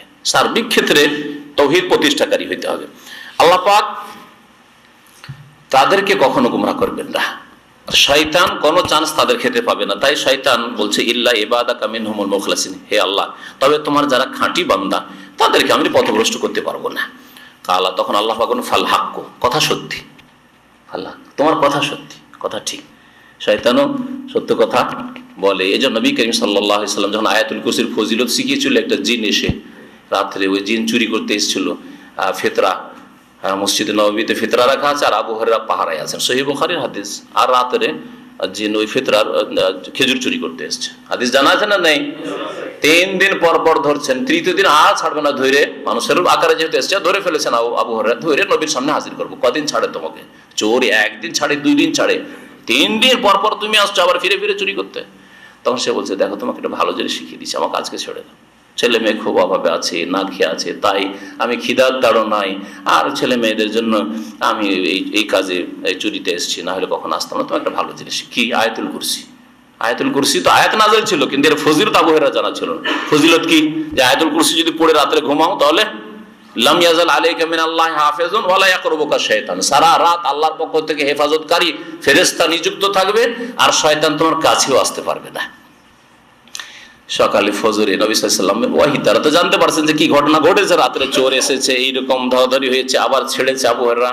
আবার বলছে মাফালা আসিরুকাল বারিহা, এই রাত্রে তোমার আসামির কি খবর? আসির মানে বন্দী, তোমার বন্দির কি খবর? আসামির কি খবর? তখন আবার বলছে ইয়া রাসূলুল্লাহ, আর বলিয়েন না, আমাকে একটা জিনিস শিখিয়েছে, এই আয়াতুল কুরসির ফজিলতে শিখিয়েছে। তখন নবী কি বলেছিলেন সাল্লাল্লাহু আলাইহি ওয়াসাল্লাম? কি বলেছিলেন? সাদাকাকা ওয়া হুয়া কাযুবুন, এই জিন শয়তান তোমাকে সত্য কথা বলেছে, তবে এই মহা মিথ্যাবাদী। তাহলে যে চরম মিথ্যাবাদী, সেও মাঝে মধ্যে সত্য কথা বলে। এটা হচ্ছে এর বাস্তব প্রমাণ। আল্লাহ পাক বলছেন যে ফাল হাক্কু, কথা সত্য, যে তুমি মানুষ সবগুলিকে গুমরাহ করে নিয়ে যাওয়ার চেষ্টা করবে, আর পারবে, তবে আমার খাঁটি বান্দা যারা, যাদের মধ্যে তাওহীদ আছে, আল্লাহর ভয় ভীতি আছে, আল্লাহর সামনে হাজির হইতে হবে, জবাবদিহির চিন্তা আছে, তাদেরকে পারবে না, তাদেরকে পারবে না। যারা শিরক মুক্ত, তাদেরকে পারবে না জাহান্নামে নিয়ে যেতে। ফাল হাক্কু, কথা সত্য, ওয়াল হাক্কা আকুল, আর আমিও সত্য কথা বলছি, আমিও সত্য কথা বলছি। আল্লাহ বলছেন লা আমলা আন্না জাহান্নামা মিনকা ওয়া মিম্মান তাবিআকা মিনহুম আজমাইন, অবশ্যই অবশ্যই তোমাকে দিয়ে জাহান্নাম ভর্তি করব, ওয়া মিম্মান তাবিআকা, আর তোমার যারা অনুসরণ করবে, মিনহুম তাদের মধ্য থেকে, মানে মানুষের মধ্য থেকে, তাদের দিয়ে জাহান্নামকে ভর্তি করব, আজমাইন সবকে, তোমাকে এবং তোমার যারাই অনুসরণ করবে সবগুলিকে দিয়ে আমি জাহান্নামকে পরিপূর্ণ করব। আল্লাহ জাহান্নামের পেট ভর্তি করবেন, এই ওয়াদা করেছেন এই আয়াতে। সূরা সাজদা একটি আয়াত রয়েছে, আল্লাহ পাক ইরশাদ করছেন যে ওয়ালাউ শি'না লা আতাইনা কুল্লা নাফসিন হুদাহা, আমি যদি চাইতাম তাহলে প্রত্যেক ব্যক্তিকে জবরদস্তি হিদায়াত করে দিতাম। লা আতাইনা কুল্লা নাফসিন, প্রত্যেক ব্যক্তিকে আমি হিদায়াত দিয়ে দিতাম। মানে কিভাবে হিদায়াত দিতাম? জবরদস্তি। আল্লাহ যদি জবরদস্তি, যেমন এটাকে এখানে রাখা হয়েছে, জবরদস্তি না? জবরদস্তি না, এটাকে স্বেচ্ছায় এসছে না কেউ বাধ্য করে নিয়ে এসছে? ভাই দোকান থেকে বাধ্য কিনে নিয়ে এসছে, বাধ্য, নড়তে চড়তে পারে না, ওখান থেকে বাধ্য। তার বাড়িতে এসছে যে কিনেছে, তার পকেটে এসছে, তার পকেট থেকে এখানে ইসলাম সেন্টারে এসছে, বাধ্যই। এই ক্ষমতা আছে যাবার এখান থেকে, কেউ যদি না ওঠায় ক্ষমতা আছে নড়ার, আমরা কি সেই রকম? হ্যাঁ, সেরকম নাই। আল্লাহ পাক রব্বুল আলামিন আমাদের মধ্যে স্বাধীনতা দিয়েছেন, এইটা আমরা বাস্তবে অনুভব করছি।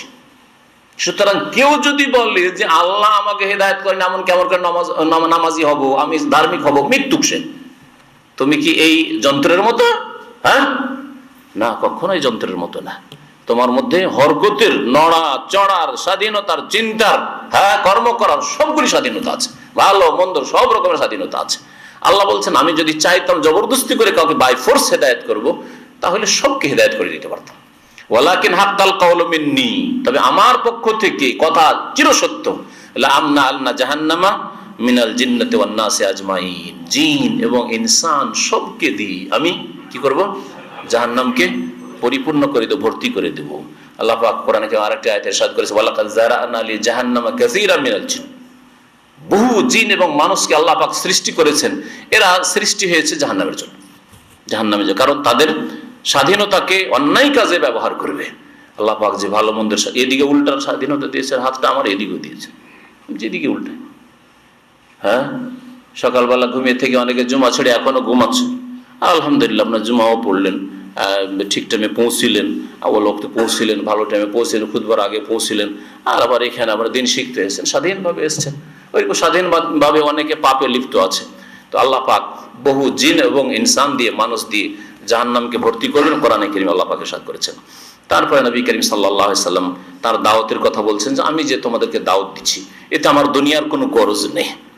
একজন দায়ী মানুষ, একজন যেই দিনের কথা, দায়ী মানে পেশাগত শুধু দায়ী নাই আমাদের মতো, বরং যারা প্রত্যেক মুসলিম দায়ী আপন আপন জায়গায়। আর মুসলিমদের মধ্যে যারা বিশেষ করে মানুষকে ভালো কথা বলে, যতটুকু তার এরিয়া আছে তার মধ্যে, নিজের বাড়িতে ভালো কথা বলে, সে নিজের বাড়ির দায়ী। সে দায়ী মানে হচ্ছে আহ্বানকারী, আল্লাহর দিনের দিকে আহ্বানকারী। আপনি আপনার বাড়ি ছাড়া যতটুকু পারেন আপনি আহ্বানকারী দায়ী। আপনার সব সময় ইখলাস থাকতে হবে যে আমি আল্লাহর সন্তুষ্টির জন্য করছি। দুনিয়া আমার কাছে কিছু আসছে, সেটা 2 নম্বরে, কিন্তু আমার উদ্দেশ্য হচ্ছে আল্লাহকে রাজি করা, আল্লাহকে রাজি করা। আমাকে লোকে শ্রদ্ধা করছে, সম্মান করছে, এটা আমার টার্গেট নাই। হ্যাঁ, আমার দ্বারা মানুষের উপকার হচ্ছে, এটা আমার টার্গেট নয়। আমার টার্গেট হচ্ছে আল্লাহ পাককে রাজি করা।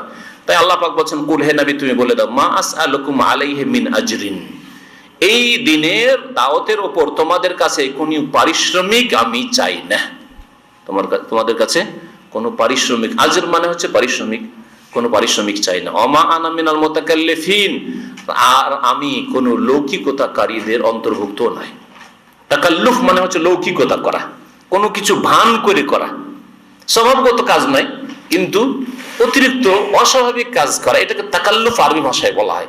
এই জন্য আপনার বাড়িতে, এ তাকাল্লুফকে বোঝাচ্ছি একটা উদাহরণ, আপনার বাড়িতে সাধারণত 3 রকমের তরকারি হয়, শাক সবজি মাছ গোস্ত, ধরেন 3 রকম হয়, 4 রকম হয় ম্যাক্সিমাম।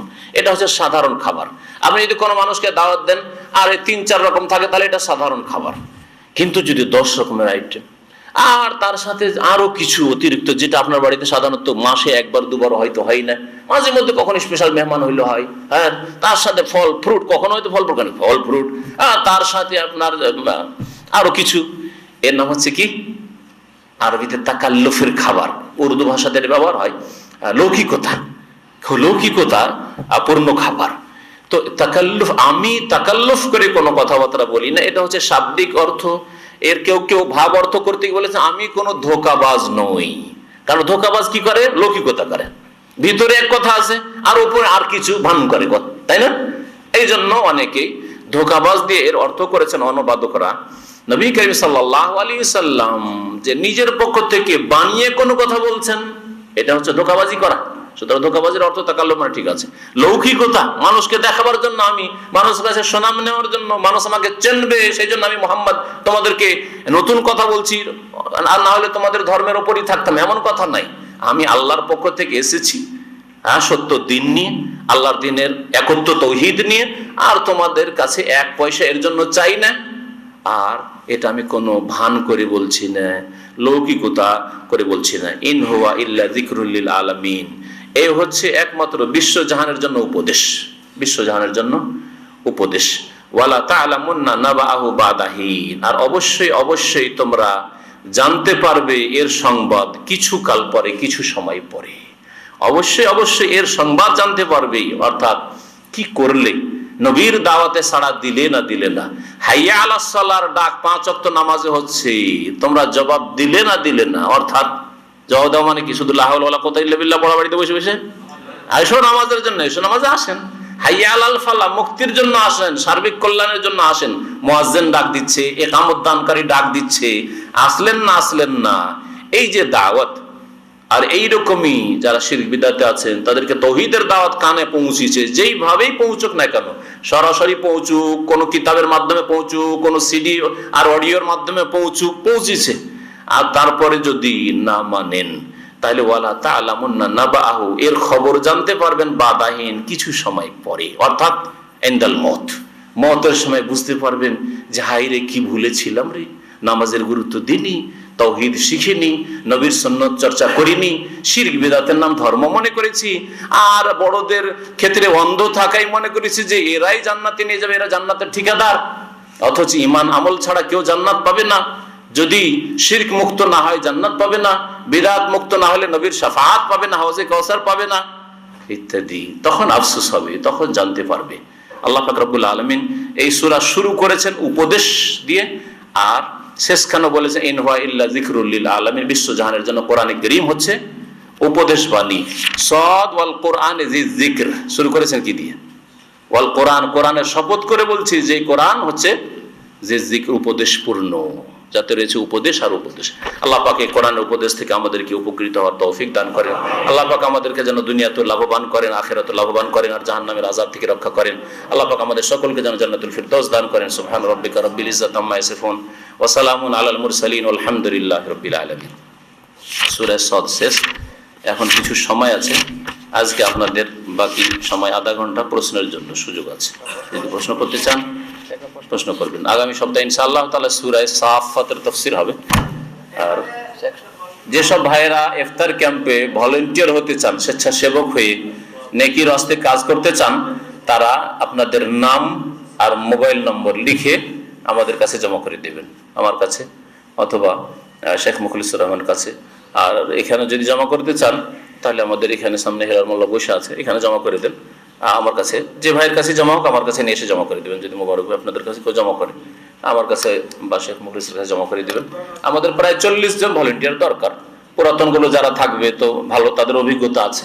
আর পুরাতন ভাইদের ছাড়া, আর পুরাতনরা মনে করবেন না যে আমার গত বছর নাম লেখা আছে খালাস। কারণ এর একটা ঘটনা আছে। 2-3 বছর আগে এক ভাই মনে করছে আমি তো 2-3 বছর থেকে ভলেন্টিয়ার আছেই, নামটাম লিখায় নিয়ে চলে এসছে। হঠাৎ লাস্টে আমাদের সঙ্গে পূরণ হয়ে গেছে, তারপর তার মন খারাপ যে আমি তো, আমার নাম আছে। আপনি মনে করবেন না যে আমি কোনো কালে 3 বছর আগে ইসলামী সেন্টারে এসেছিলাম আর ইফতার ক্যাম্পে এসেছিলাম, তা আমি ওদের কাছে লিস্টেড আছি না। আমাদের নতুন ভাইরা যারা নাম লিখাবেন তারা প্রাধান্য পাবে। আপনি যদি নাম লিখান এসে, পুরাতন গত বছরে ছিলেন, আহলান ওয়া সাহলান, ওয়েলকাম, মোস্ট ওয়েলকাম। আর যদি না নাম লিখান, নতুনরা লিখায়, তাহলে নতুনরা আমাদের কাছে অগ্রাধিকার পাবে। সবাই সাজদা করেছিল আদম আলাইহিস সালামকে, ইবলিস ব্যতীত, তাহলে আমরা কি রূহ জগতে আদম আলাইহিস সালামকে সাজদা করছি? ফেরেশতারা আসাজাদাল মা কুল্লুহুম, মানে কুল্লুহুম, সবাই মানে তাদের সবাই। কাদের সবাই? ফেরেশতাদের সকলে বলা হয়েছে। জি। ঈসা আলাইহিস সালাম কোরআন নিয়ে বসেন না আপনারা, সেই জন্য তো মুশকিল। কই করে কোরআন তো আমি বলেছি যে আপনারা একটা পকেটের কোরআন রাখেন, আর যে কোরআন নিয়ে বসেন, এই ভাই যেমন বসে আছে, তাতে ফায়দা হবে। ঈসা আলাইহিস সালামকে আল্লাহ রাব্বুল আলামিন সশরীরে আকাশে কি জন্য উঠিয়ে নিয়েছেন? ঈসা আলাইহিস সালামকে আল্লাহ কি জন্য উঠিয়েছেন, এতে আপনার ফায়দাটা কি? কে প্রশ্ন করেছেন? এগুলো প্রশ্ন পড়বেন না, ফালতু প্রশ্ন।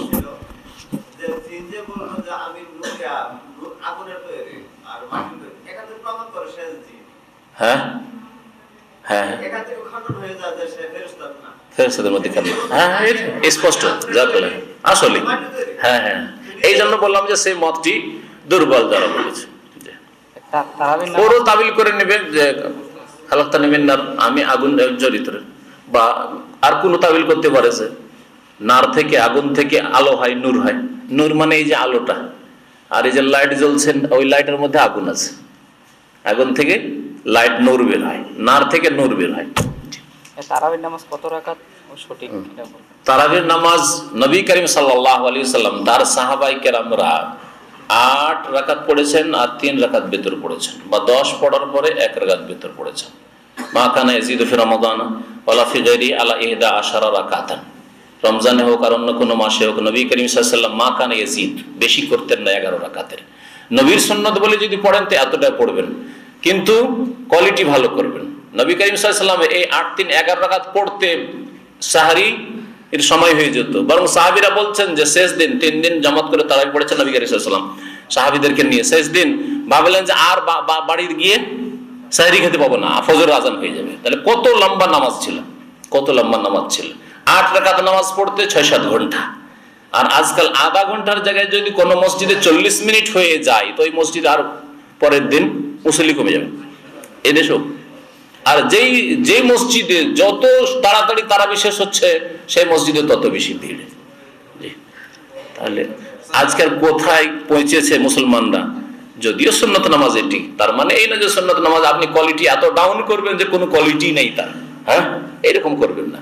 তো নবী সাল্লাল্লাহু আলাইহি সাল্লামের কোয়ালিটির সুন্নাত আর কোয়ান্টিটির সুন্নাত, মানে পরিমাণে 8 3 11 এটা হচ্ছে পরিমাণ কোয়ান্টিটি, আর কোয়ালিটির সুন্নাত মানে লম্বা করে নামাজ পড়া, এটা হচ্ছে সবচাইতে বেটার। আর কেউ যদি নবীর সুন্নাত না মনে করে পরবর্তীকালে ওমর রাদিয়াল্লাহু তাআলা নয়, ওমর রাদিয়াল্লাহু তাআলা সম্পর্কে মুয়াত্তা মালিকে হাদিস আছে, তিনিও 11 রাকাতের আদেশ করেছেন, এটা সহিহ হাদিস। আর তার সম্পর্কে যেটা ছড়ায় যে 20 রাকাত উমরের সুন্নাত, সেটা জয়ীফ হাদিস, বিচ্ছিন্ন সনদ, মুনকাতে সনদ, সহিহ নয়। সুতরাং এখানেও মিথ্যার ছড়াছড়ি করবে, রমজান কাছে আসছে, এক শ্রেণীর লোকেরা সাবধান হয়ে যাবেন। বাকি কথা হইল কেউ যদি 20 পড়ে, 30 পড়ে, 40 পড়ে আর মনে করে আমি নফলের নিয়তে নেকির রাত্রে পড়ছি, তো জায়েজ, মুস্তাহাব, কোনো অসুবিধা নেই, কোনো অসুবিধা নেই। কিন্তু আপনি বলিয়েন না যে এটা নবীর সুন্নাত। নবী করিম সাল্লাল্লাহু আলাইহি ওয়াসাল্লামের পরিমাণের সুন্নাত ছিল 8 3 11 রাকাত। আমরা ওইরকম কোয়ালিটি ভালো করতে পারছি না, আধা ঘন্টায় লোকেরা শেষ করে দিয়েছে। সুতরাং আমি বাড়ি গিয়ে আরো 2-4-10 রাকাত পড়বো, আরো 20 রাকাত 30 রাকাত পড়বো, আরো 50 রাকাত পড়বো, কোনো দোষ নাই। বুঝতে পেরেছেন? তো এইভাবে আরব দেশে যে সব মসজিদে 20 রাকাত হচ্ছে সেটা নফলের নিয়তে হচ্ছে, নবীর সুন্নতের দাবি করে হচ্ছে না। পক্ষান্তরে ভারত উপমহাদেশে যারা 20 পড়ছে তারা মিছামিছি দাবি করছে জয়ীফ জাল হাদিসের উপরে ভিত্তি করে যে নবী 20 পড়েছেন। পার্থক্যটা এইটুকু, হ্যাঁ, এরা ঠিক করছে, আমাদের দেশের মানুষরা ভুল করছে। নবীর সুন্নাত বলিয়েন না, আর 20 পড়েন 30 পড়েন, কোনো দোষ নেই। বুঝেছেন?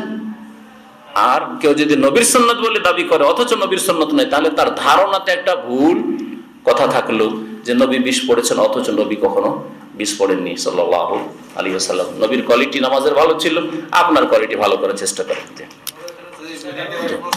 হ্যাঁ,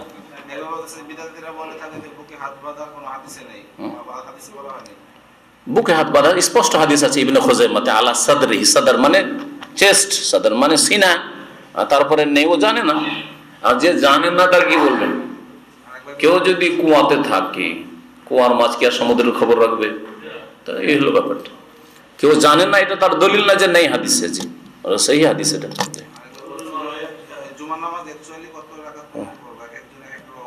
জুমার নামাজ তাহিয়াতুল মসজিদ 2 রাকাত পড়বেন, সর্বনিম্ন নামাজ বলছি, সর্বনিম্ন নামাজ তাহিয়াতুল মসজিদ 2 রাকাত। জুমার আগে কাবলাল জুমা বলে কোন সুন্নাত নাই, তাহিয়াতুল মসজিদ মানে মসজিদ সালামে 2 রাকাত নামাজ আছে। তারপরে ফরজ নামাজ 2 রাকাত, কত হইল? 4। তারপরে যখন ফরজ নামাজ শেষ হয়ে যাবে, যদি মসজিদে পড়েন তো নবী সাল্লাল্লাহু আলাইহি ওয়াসাল্লামের হাদিস মোতাবেক 4 পড়বেন। আর যদি বাড়িতে চলে আসেন তাহলে 2 পড়েছেন নবী সাল্লাল্লাহু আলাইহি ওয়াসাল্লাম বাড়িতে এসে, সুতরাং 2 পড়বেন। তাহলে কত হলো? 4 4 8 রাকাত অথবা 6 রাকাত। বাড়িতে পড়লেন 6 রাকাত নামাজ এনাফ, যথেষ্ট।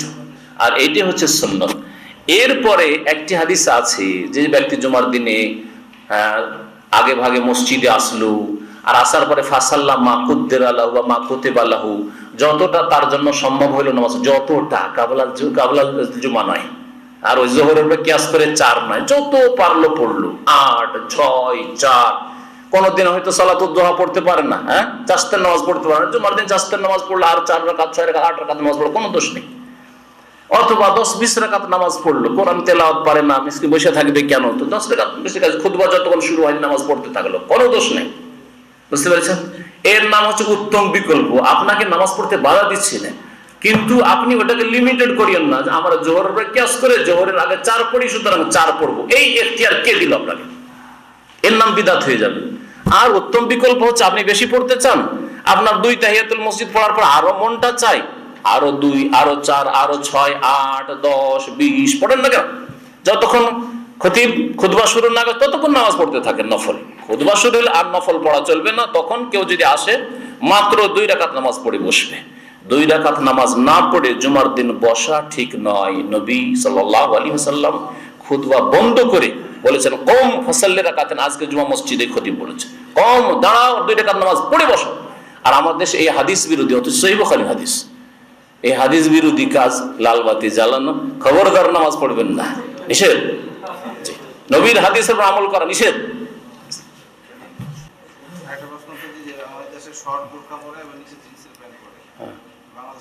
মহিলারা বোরকা পরে না, তো পর্দা হচ্ছে না। পর্দা মানে ভালো করে পর্দা, ঢিলা ঢালা বোরকা পরতে হবে, ঢেকে ঢেকে ঢুকে রাখতে হবে। আমার দেশে ধুলোবালির দেশ, সুতরাং একেবারে জরুরি নয় যে এদের মতো একবার লেথড়িয়ে চলতে হবে। এই দেশে অনেকটা ধরেন 4 আঙ্গুল 6 আঙ্গুল একেবারে মাটিতে ঝুলে চলছে। আমাদের দেশে হয়তো সম্ভব নেই, কিন্তু কমপক্ষে পায়ের একেবারে তলা পর্যন্ত থাক, হ্যাঁ পায়ের তলা পর্যন্ত থাক, মাটিতে অতটা ধুলাতে না ঝুলিয়ে, এতটাই যথেষ্ট। আর ঢিলা ঢালা থাকতে হবে, মহিলাদের পোশাক ঢিলা ঢালা থাকতে হবে। আর বোরকার উদ্দেশ্য হচ্ছে পর্দা করা, জিনত নয়। সুতরাং বোরকার উপরে কোনো নাক নকশা হবে না, বোরকার উপরে কোন রকমের জিনত অলংকার হবে না যে আরো আকর্ষণীয় করেছে। হইতে পারে যে মহিলা দেখতে কালো, দেখতে ভালো লাগে না, কিন্তু বোরকার উপরে এত নকশা করেছে যে ওটাই দেখতে ভালো লাগছে। বুঝতে পারছেন? এক ফিতনা। সাহরির খাবার খাওয়া সুন্নাত, তাহলে একটা সুন্নত ছুটলো, অসুবিধা নেই। কেউ যদি সাহরির খাবার না খেতে পারে আর নিয়ত করে থাকে অন্তরে যে আগামীতে রোজা আছে, সন্ধ্যাবেলা যখন শুইলো তখন জানলো যে এই দিনে রোজা আছে, এটা হচ্ছে রোজার রাত, তারাবি পড়লাম আর রোজা আছে। চাঁদ দেখার খবর পেয়ে যদি ঘুমায় একজন মুসলিম আর উঠতে না পারে, রোজা হবে। কারণ চাঁদ দেখার খবর পেয়েছে মানে রোজা আমার আছে, যদিও তারাবি না পড়ে, তারাবি পড়া সুন্নাত, রোজা আছে। আর যদি চাঁদ দেখার খবর না পায়, ভালো করে শুনে রাখেন, চাঁদ দেখার খবর পায়নি তার মানে আগামীকালকে 30শে শাবান, রমজান নয়, তাহলে ওর রোজার নিয়তে ঘুমায়নি আর তারপরে জাগতে পারেনি, তাহলে তার রোজা হবে না। কারণ ফরজ রোজার জন্য আজান, ফজরের আজানের আগে নিয়ত অন্তরে করতে হবে। ফজর মানে সর্বশেষ, এর সাথেও নিয়ত করে নিতে পারে যে আমি আগামী এই দিনে রোজায় আছি বা রমজানের মধ্যে আছি, রমজান শুরু হয়ে গেছে। কিন্তু এই ব্যক্তি তো জানে না যে রমজান শুরু হয়ে গেছে। নবী কারীম সাল্লাল্লাহু আলাইহি ওয়াসাল্লাম মাল্লাম ইউবাইয়িত সিয়াম ক্বাবলা আল ফজর ফালা সিয়াম আলাহু, যেই ব্যক্তি ফজরের আগে রোজার নিয়ত করলো না অন্তরে, সেই ব্যক্তির রোজা হয় না। আর নিয়ত অন্তরে হয়, নিয়ত মুখে নাই। আসুমু গাদান লাকা মিন রমাদান নাওয়াইতু আসুমা গাদান লাকা, আগামীকালকে নিয়ত করছি, এটা বিদআত। উচ্চারণ করার নিয়ত নাই। আমি এর আগে অনেকবারই বলেছি, আজকে একটু বলছি, শুধু রোজারই নিয়ত করতে হবে আর নামাজের নিয়ত, হ্যাঁ যাকাতের নিয়ত করেন কেউ? কোন ভাই একজন হাত উঠান যে আমি নামাজের নামাইতো পড়ি আর রোজার নামাইতো পড়ি আর হজ উমরারও নামাইতো পড়ি আর যাকাত দিই, তখন বলি নামাইতো আনওয়াদ দিয়া জাকাতা খামসা রিয়াল বা 1000 টাকা 1000 টাকার আমি নিয়ত করছি, আছে? যেই বিদাতিরা নামাইতো, নামাজের নামাইতো একবার গদ বাঁধা কায়দা বাগদাদিতে শিখাইলো, রোজার নিয়ত শিখাইলো, তারা জাকাত রোজার আগে ফরজ, ওর চাইতে বেশি গুরুত্বপূর্ণ ফরজ, জাকাতের নিয়ত কেন চটি কেতাবে শিখাইলো না? জবাব চান তাদের কাছে। না জাকাতের ইবাদত নাই? যদি নামাইতো ছাড়া নামাজ কবুল না হয়, রোজা কবুল না হয়, তাহলে জাকাতও তাদের কবুল হয় না, কারণ তারা নিয়ত পড়ে না। বুঝলেন? আর যদি জাকাতের ক্ষেত্রে বিদআত হয়, তাহলে নামাজের ক্ষেত্রে, রোজার ক্ষেত্রেও নামাইতো পড়া বিদআত।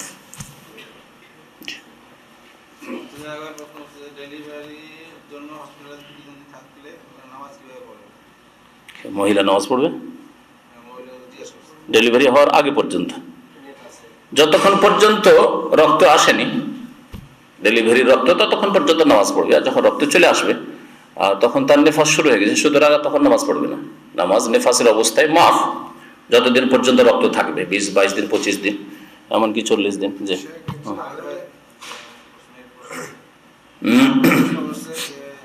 নবী সাল্লাল্লাহু আলাইহি সাল্লামকে কি আমরা ভাই বলতে পারবো বা উনি কি আমাদের সম্পর্কের ভাই হয়? ইন্নামাল মুমিনুনা ইখওয়া, মুমিনরা পরস্পর ভাই। নবী মুমিন কিনা? আপনি মুমিন কিনা? হ্যাঁ, ও আনা আউয়ালুল মুমিনিন বা আউয়ালুল মুসলিমিন আছে না কোরআনে কারীমে? তাহলে নবী সাল্লাল্লাহু আলাইহি ওয়াসাল্লাম এই উম্মতের প্রথম মুমিন, আর আল্লাহ কোরআনে ওই কোরআনে বলছেন ইন্নামাল মুমিনুনা ইখওয়া, মুমিনরা পরস্পর ভাই। তো ভাই কিনা এদিক থেকে অবশ্য ভাই, নবীকে বাপ বলবেন নাকি? হ্যাঁ না, তো এর তো কোনো আয়াত নাই। আর মা এর ক্ষেত্রে নবীর বিবিদের ক্ষেত্রে আছে আজওয়াজুহুম উম্মাহাতুহুম, নবীর বিবিরা তোমাদের মা, কিন্তু নবীর ক্ষেত্রে এই কথা নেই যে নবী তোমাদের বাপ। এই কথা আছে কোন আয়াতে, কোন হাদিসে আছে? বলে পেশ করেন, তাহলে আমি আমারটা সংশোধন করব। কিন্তু আমি যেটা কোরআনে জানি যে আল্লাহ মুমিনদেরকে সবকে ভাই বোন বলেছেন। হ্যাঁ, ব্যতিক্রম নবীর বিবিগণ, কারণ নবীর বিবিগণ মায়ের মতো হারাম, সেই জন্য এই হারাম করার উদ্দেশ্যে যাতে করে কোন সাহাবীর এরকম আকাঙ্ক্ষা ইচ্ছা না হয় যে নবীর অমুক বিবিটা তো সুন্দরী ছিল, তা আমি না হয় বিয়ে করি, হতে পারে না? আল্লাহ ওই রাস্তা বন্ধ করে দিয়েছে। সেই জন্য বলেছে ওয়াজওয়াজুহুম উম্মাহাতুহুম, নবীর বিবিগণ তোমাদের মা। খবরদার কখনো, যেমন মা বিধবা হলে কখনো চিন্তাও করবে না, কল্পনা আসবে না যে মাকে বিয়ে করা যাক, তেমনই নবীর বিবিগণ সম্পর্কে কখনো কল্পনাতে নিয়ে আসবে না। আর বাকি প্রত্যেক মুমিন ভাই ভাই। আর একটি কথা, বেরেলবিরা আমাদেরকে বলে যে এরা বেয়াদব, কারণ নবীকে ভাই বলে দিচ্ছে। লিখেছে সাহিহ ইসমাইল শাহী রহমতুল্লাহ আলাইহি সম্পর্কে এইরকম কথা বেরেলবিরা লিখেছে যে আরে কত বড় বেয়াদব, নবীকে ভাই বলে দিল। নবীকে ভাই বললে বেয়াদবি। এটা তো আজকালকার এক শ্রেণীর হুজুরদের কথা, যে আমাকে ভাই বললে আমার মানহানি হইলো। কোন এক আলেমের কথা শুনলাম যে ওকে নাকি যদি কেউ বলে ভাই কেমন আছেন, তো নারাজ হয়েছে। আরে আপনি একজন ছাত্র, আমাকে কেন ভাই বলবেন? আর আপনি একজন সাধারণ মানুষ, আমাকে কেন ভাই বলবেন? আমি আমির জামাত, অথবা আমি হইলাম একজন শেখ, আমি হইলাম একজন দায়ী, আমাকে কেন ভাই বলবেন? অথচ আল্লাহ কোরআন বলছে ইন্নামাল মুমিনুনা ইখওয়া, আমি আপনি ভাই। ঠিক না?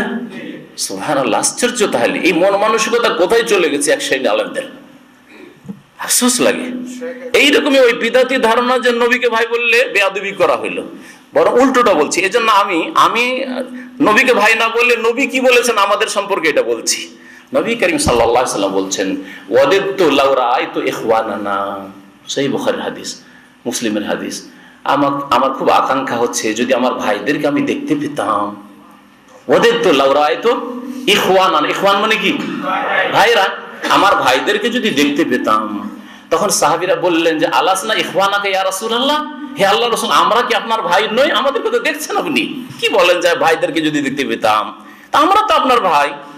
তখন নবী সাল্লাল্লাহু আলাইহি ওয়াসাল্লাম বললেন বাল আনতুম আসহাবি ওয়া ইখওয়ানিল্লাযী লাম ইয়াতু বাদু, তোমরা তো ভাই শুধু না, ভাইয়ের উপর প্লাস পয়েন্ট আছে কি, যে তোমরা আমার সাথী। ভাই তো আছে মুমিন হিসাবে। বাল আনতুম আসহাবি, বরং তোমরা আমার সাথী সঙ্গী। ওয়া ইখওয়ানি, আমার ভাই হচ্ছে ওরা যারা আমার সাথী হইতে পারবে না। আল্লাযীনা লাম ইয়াতু বাদু, যারা এখনো আসেনি দুনিয়াতে।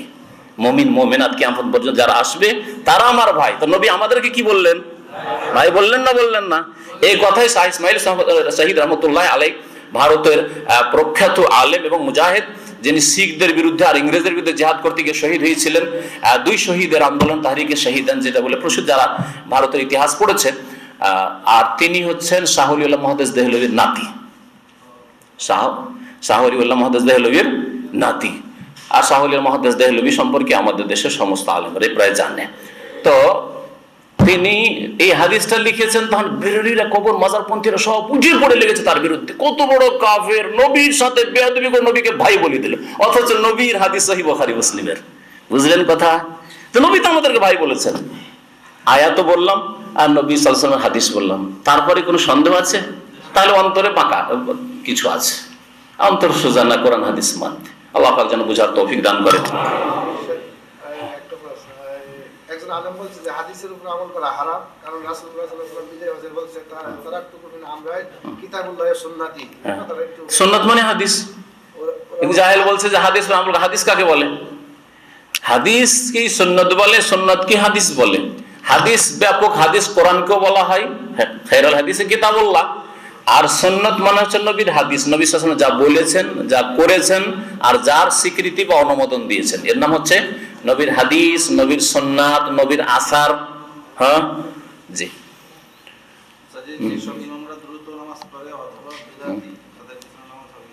যেসব ইমামরা দ্রুত নামাজ পড়ে, যদি এত দ্রুত হয় যে সেজদায় আপনি একবারও তাসবিহ পড়তে পারছেন না, তার নামাজ হবে না।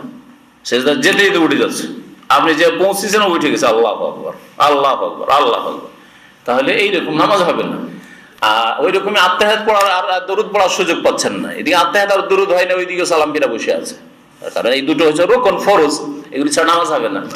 এইরকমই যে ইমাম রুকু থেকে উঠে সোজা দাঁড়ায় না, রুকু থেকে উঠে এইভাবে সামি আল্লাহ আল্লাহ না, রুকু থেকে উঠে সোজা দাঁড়ানো এটা রুকুন, ফরজ, 14টি ফরজের একটি ফরজ রুকুন। সুতরাং সোজা না দাঁড়াইলে নামাজ হবে না।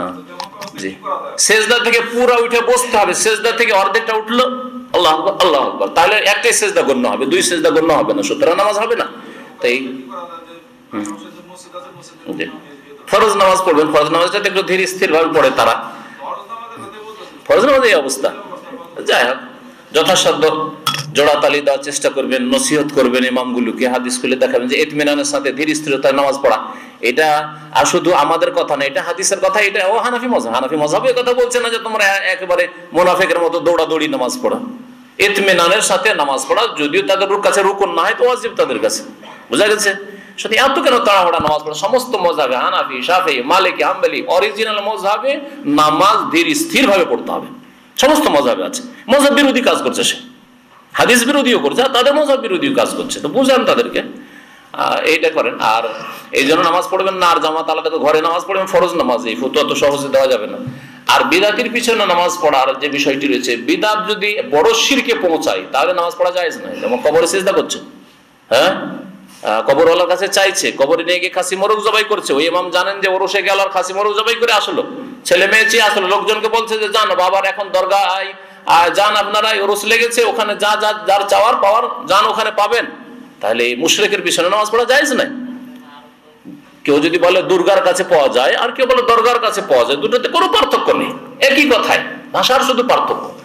আর যদি কেউ নাওয়াইতের বিদাত করে, মিলাদের বিদাত করে, শবে বরাতের বিদাত করে, এগুলো শিরক পর্যন্ত পৌঁছায় না, এগুলো গুনার কাজ, কিন্তু শিরক কুফরি পর্যন্ত পৌঁছায় না, সুতরাং তাদের পিছনে নামাজ হবে ইনশাআল্লাহ। হ্যাঁ, তাবিজের ব্যবসা, তাবিজ ছোট শিরক না বড় শিরক এটাও দেখার বিষয় আছে। কারণ তাবিজ কখনো বড় শিরক হবে, কখনো, আর আসল হচ্ছে যে তাবিজ হচ্ছে ছোট শিরক। আল্লাহ শেফা দেবে, তাবিজটা ওসিলা মাধ্যম, তাহলে ছোট শিরক, এটা বড় শিরক নয়। আর ছোট শিরক করা কুফরি নয়, বড় শিরক নয়, সেটা ইসলাম থেকে খারিজ করার বড় গুনাহগার করে।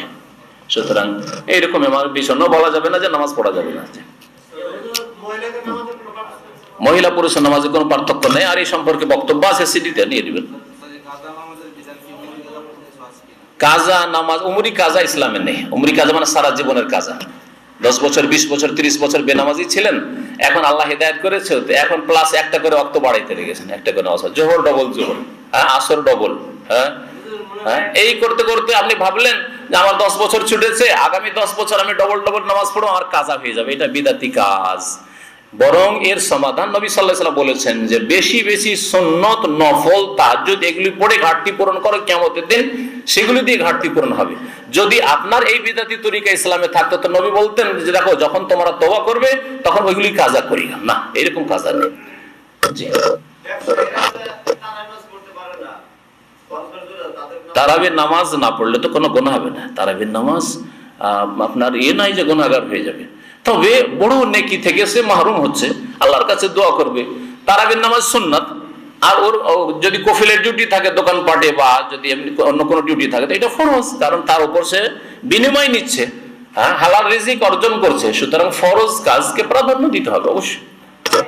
আর যদি অত ইখলাস থাকে, জরুরি না যে তারাবি জামাতে মসজিদে পড়তে আর কফিলের উপর শুধু রাগ ঝাড়বেন যে কফিল আমাকে তারাবি পড়তে দেয় না, রাত 12টায় দোকান বন্ধ হয়ে যাচ্ছে, আর রাত 4টা পর্যন্ত, 3টা পর্যন্ত ফজর হয় না, তখন তারাবিটা আল্লাহর রাস্তায় পড়েন, নির্জনে আন্তরিকতার সাথে, একা ইখলাসের সাথে পড়েন, আল্লাহ পাক বরকত দিবে। আপনার অন্তর, আল্লাহ জানছেন যে আপনার অন্তরে কত তারাবির আগ্রহ আছে। আর সুবিধাবাদী মুসলমান, কফিল তো সুযোগ দেয় না, কি করব? এই জন্য তো আমি বলি যে আজকালকার নামাজি যারা এখানকার, তাদের অধিকাংশ নামাজি হচ্ছে কফিলের খাতায় নামাজ যাবে, ও নিজে পাবে না কিছু। বুঝলেন না? বুঝলেন না? মাগরিব এশায় ডিউটি নামাজ পড়বে ও, কারণ এটা কফিলের ডিউটিতে আসছে। হ্যাঁ, জোহরের সময় ডিউটি শেষ, দোকানপাট বন্ধ হয়ে গেছে, এখন ও রান্না করবে, ও নামাজ পড়তে মসজিদে আসবে না। হ্যাঁ, কারণ ওর টাইম ক্ষয় করেও নামাজ পড়বে না, কফিলের টাইম ক্ষয় করে নামাজ পড়বে। বুঝতে পেরেছেন? যদি ডিউটিতে থাকে নামাজ পড়বে, আর ডিউটি শেষ আর তার মধ্যে ও রান্না করে নিল, হয় নামাজটা পড়ে নিচে, রান্না হয়ে গেল। হ্যাঁ, ওই আমাদের দেশে একটা কথা আছে, কলা বিক্রি করা হইলো আর মেলা দেখা হইলো, এইরকম সব মুসলমান, হ্যাঁ বদতমিজ মুসলমান। খবরদার এরকম হবেন না। নিজের অর্থ খরচ করে নামাজ পড়েন, আল্লাহ দেখছেন আপনার অন্তর, আপনার অন্তরে কতটা নামাজের মহব্বত আছে।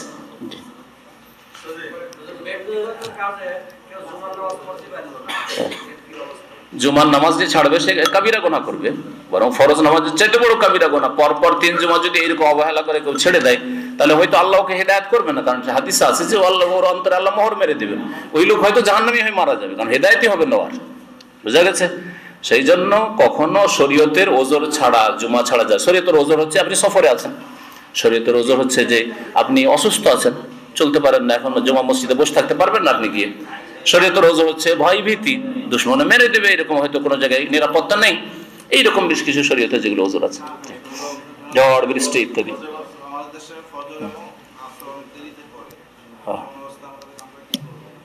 নবী করিম সাল্লাল্লাহু আলাইহি ওয়াসাল্লাম, আমাদের ভাই জিজ্ঞাসা করেছেন ইন্টারনেটে যে আমাদের দেশে অনেকেই ফজরের নামাজ দেরি করে পড়ে আর আসর নামাজ দেরি করে পড়ে, এই ক্ষেত্রে কি করব? নবী করিম সাল্লাল্লাহু আলাইহি ওয়াসাল্লামকে সাহাবীরা জিজ্ঞাসা করেছিলেন, ইয়া রাসূলুল্লাহ, যদি বিলম্ব করে নামাজ পড়ে, বরং নবী সাল্লাল্লাহু আলাইহি ওয়াসাল্লাম ভবিষ্যৎবাণী করেছিলেন যে কিছু আমির ওমরারা হবে, নেতারা হবে, আগের নেতারা নামাজ পড়তো, আমির ওমরারা, রাজা বাদশাহরা নামাজ পড়তো মসজিদে, আর তারাই ইমামতি করে অনেকদিন। উমাইয়া আমলে 132 হিজরি পর্যন্ত যে রাজা সেই ইমামতি করত, যে আপনার আমির এলাকার সেই এসে গভর্নর, সে এসে ইমামতি করত, ও যতক্ষণ না আসবে ইমামতি হবে না, অপেক্ষার লোক বসে আছে।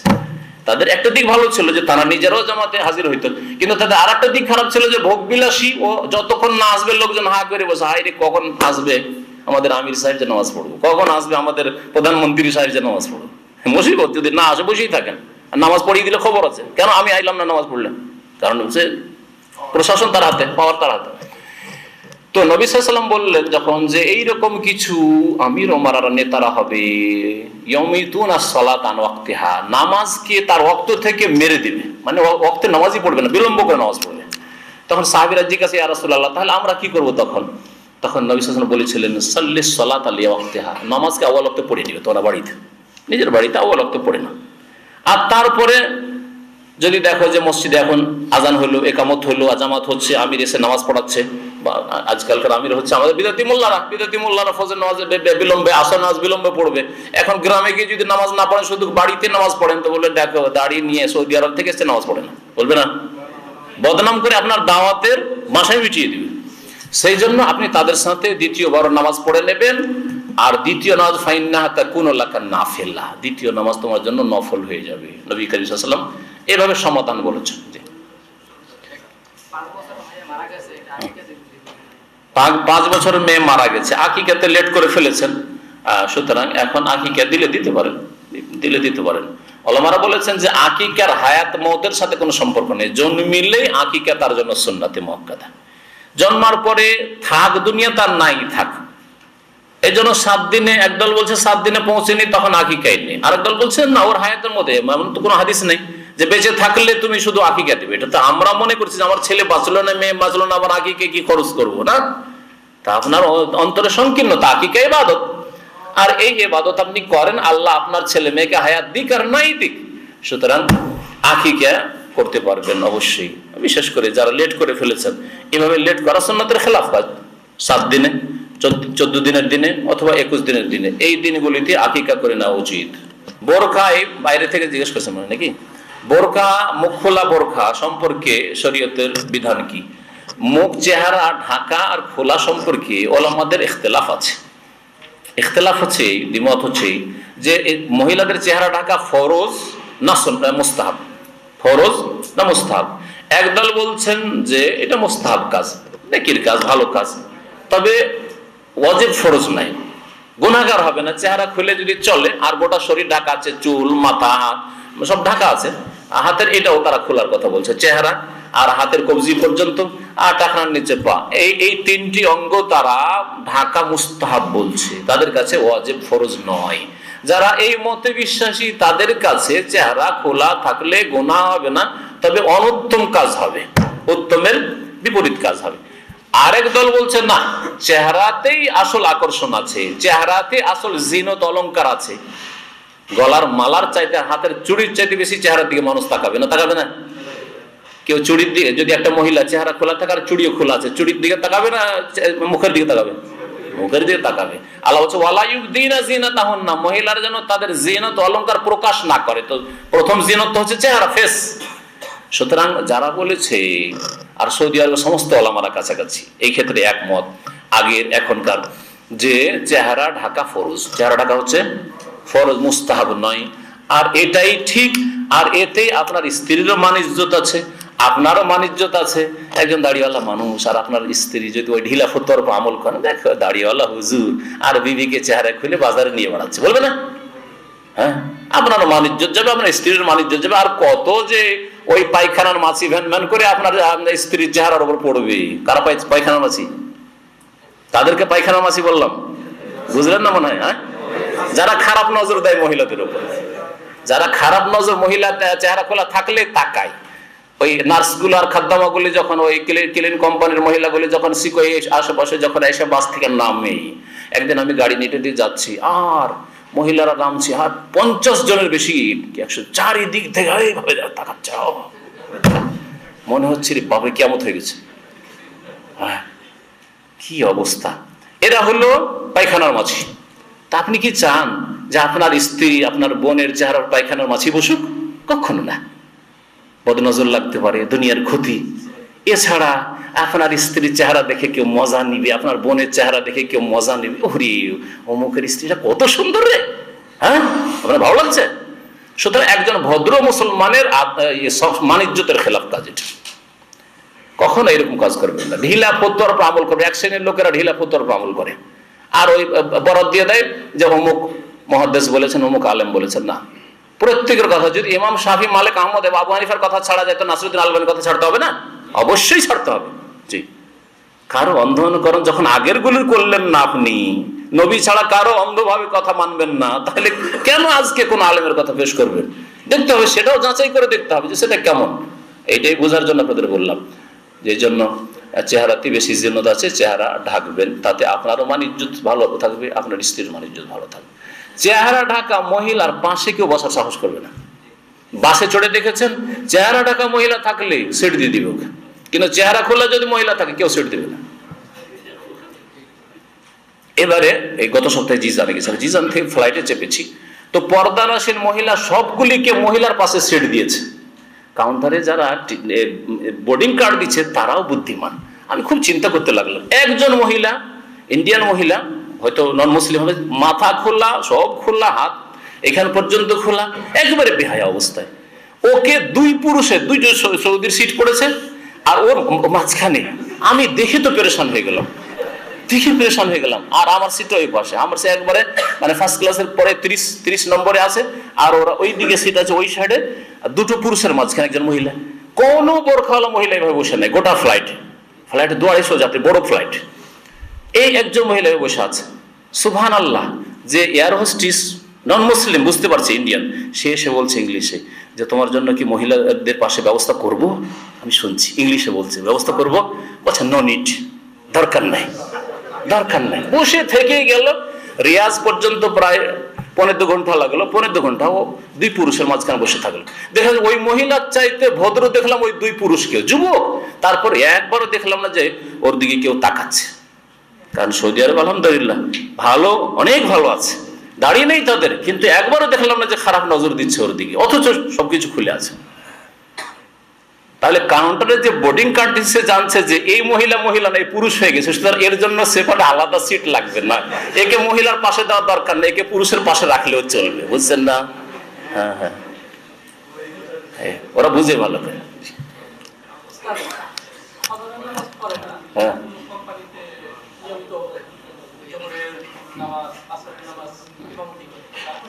ভালো ইমাম যদি থাকে আর আপনার ক্ষমতায় থাকে যে তাকে ইমামতি দিব, তাহলে কালোকে দিয়ে ইমামতি করাবেন না। বলছে যে একজন ফজর পড়ে না আর ইমামতি জোহর আসরে এসে ইমামতি দাঁড়িয়ে যায়, তো যদি ফিতনা ঝগড়া বিবাদ না করে, যদি দেখেন যে ওখানে ওর চাইতে পরেশগার লোক আছে, যদি এলেমে একটু কমও হয় কিন্তু পরেশগার লোক আছে, 5 ওয়াক্ত নামাজি, তাহলে আপনারা সবাই আলোচনা করে বলেন যে ভাই যে পরেশগার লোকটা সেই লোকটা ইমামতি করুক, এটা হওয়া উচিত।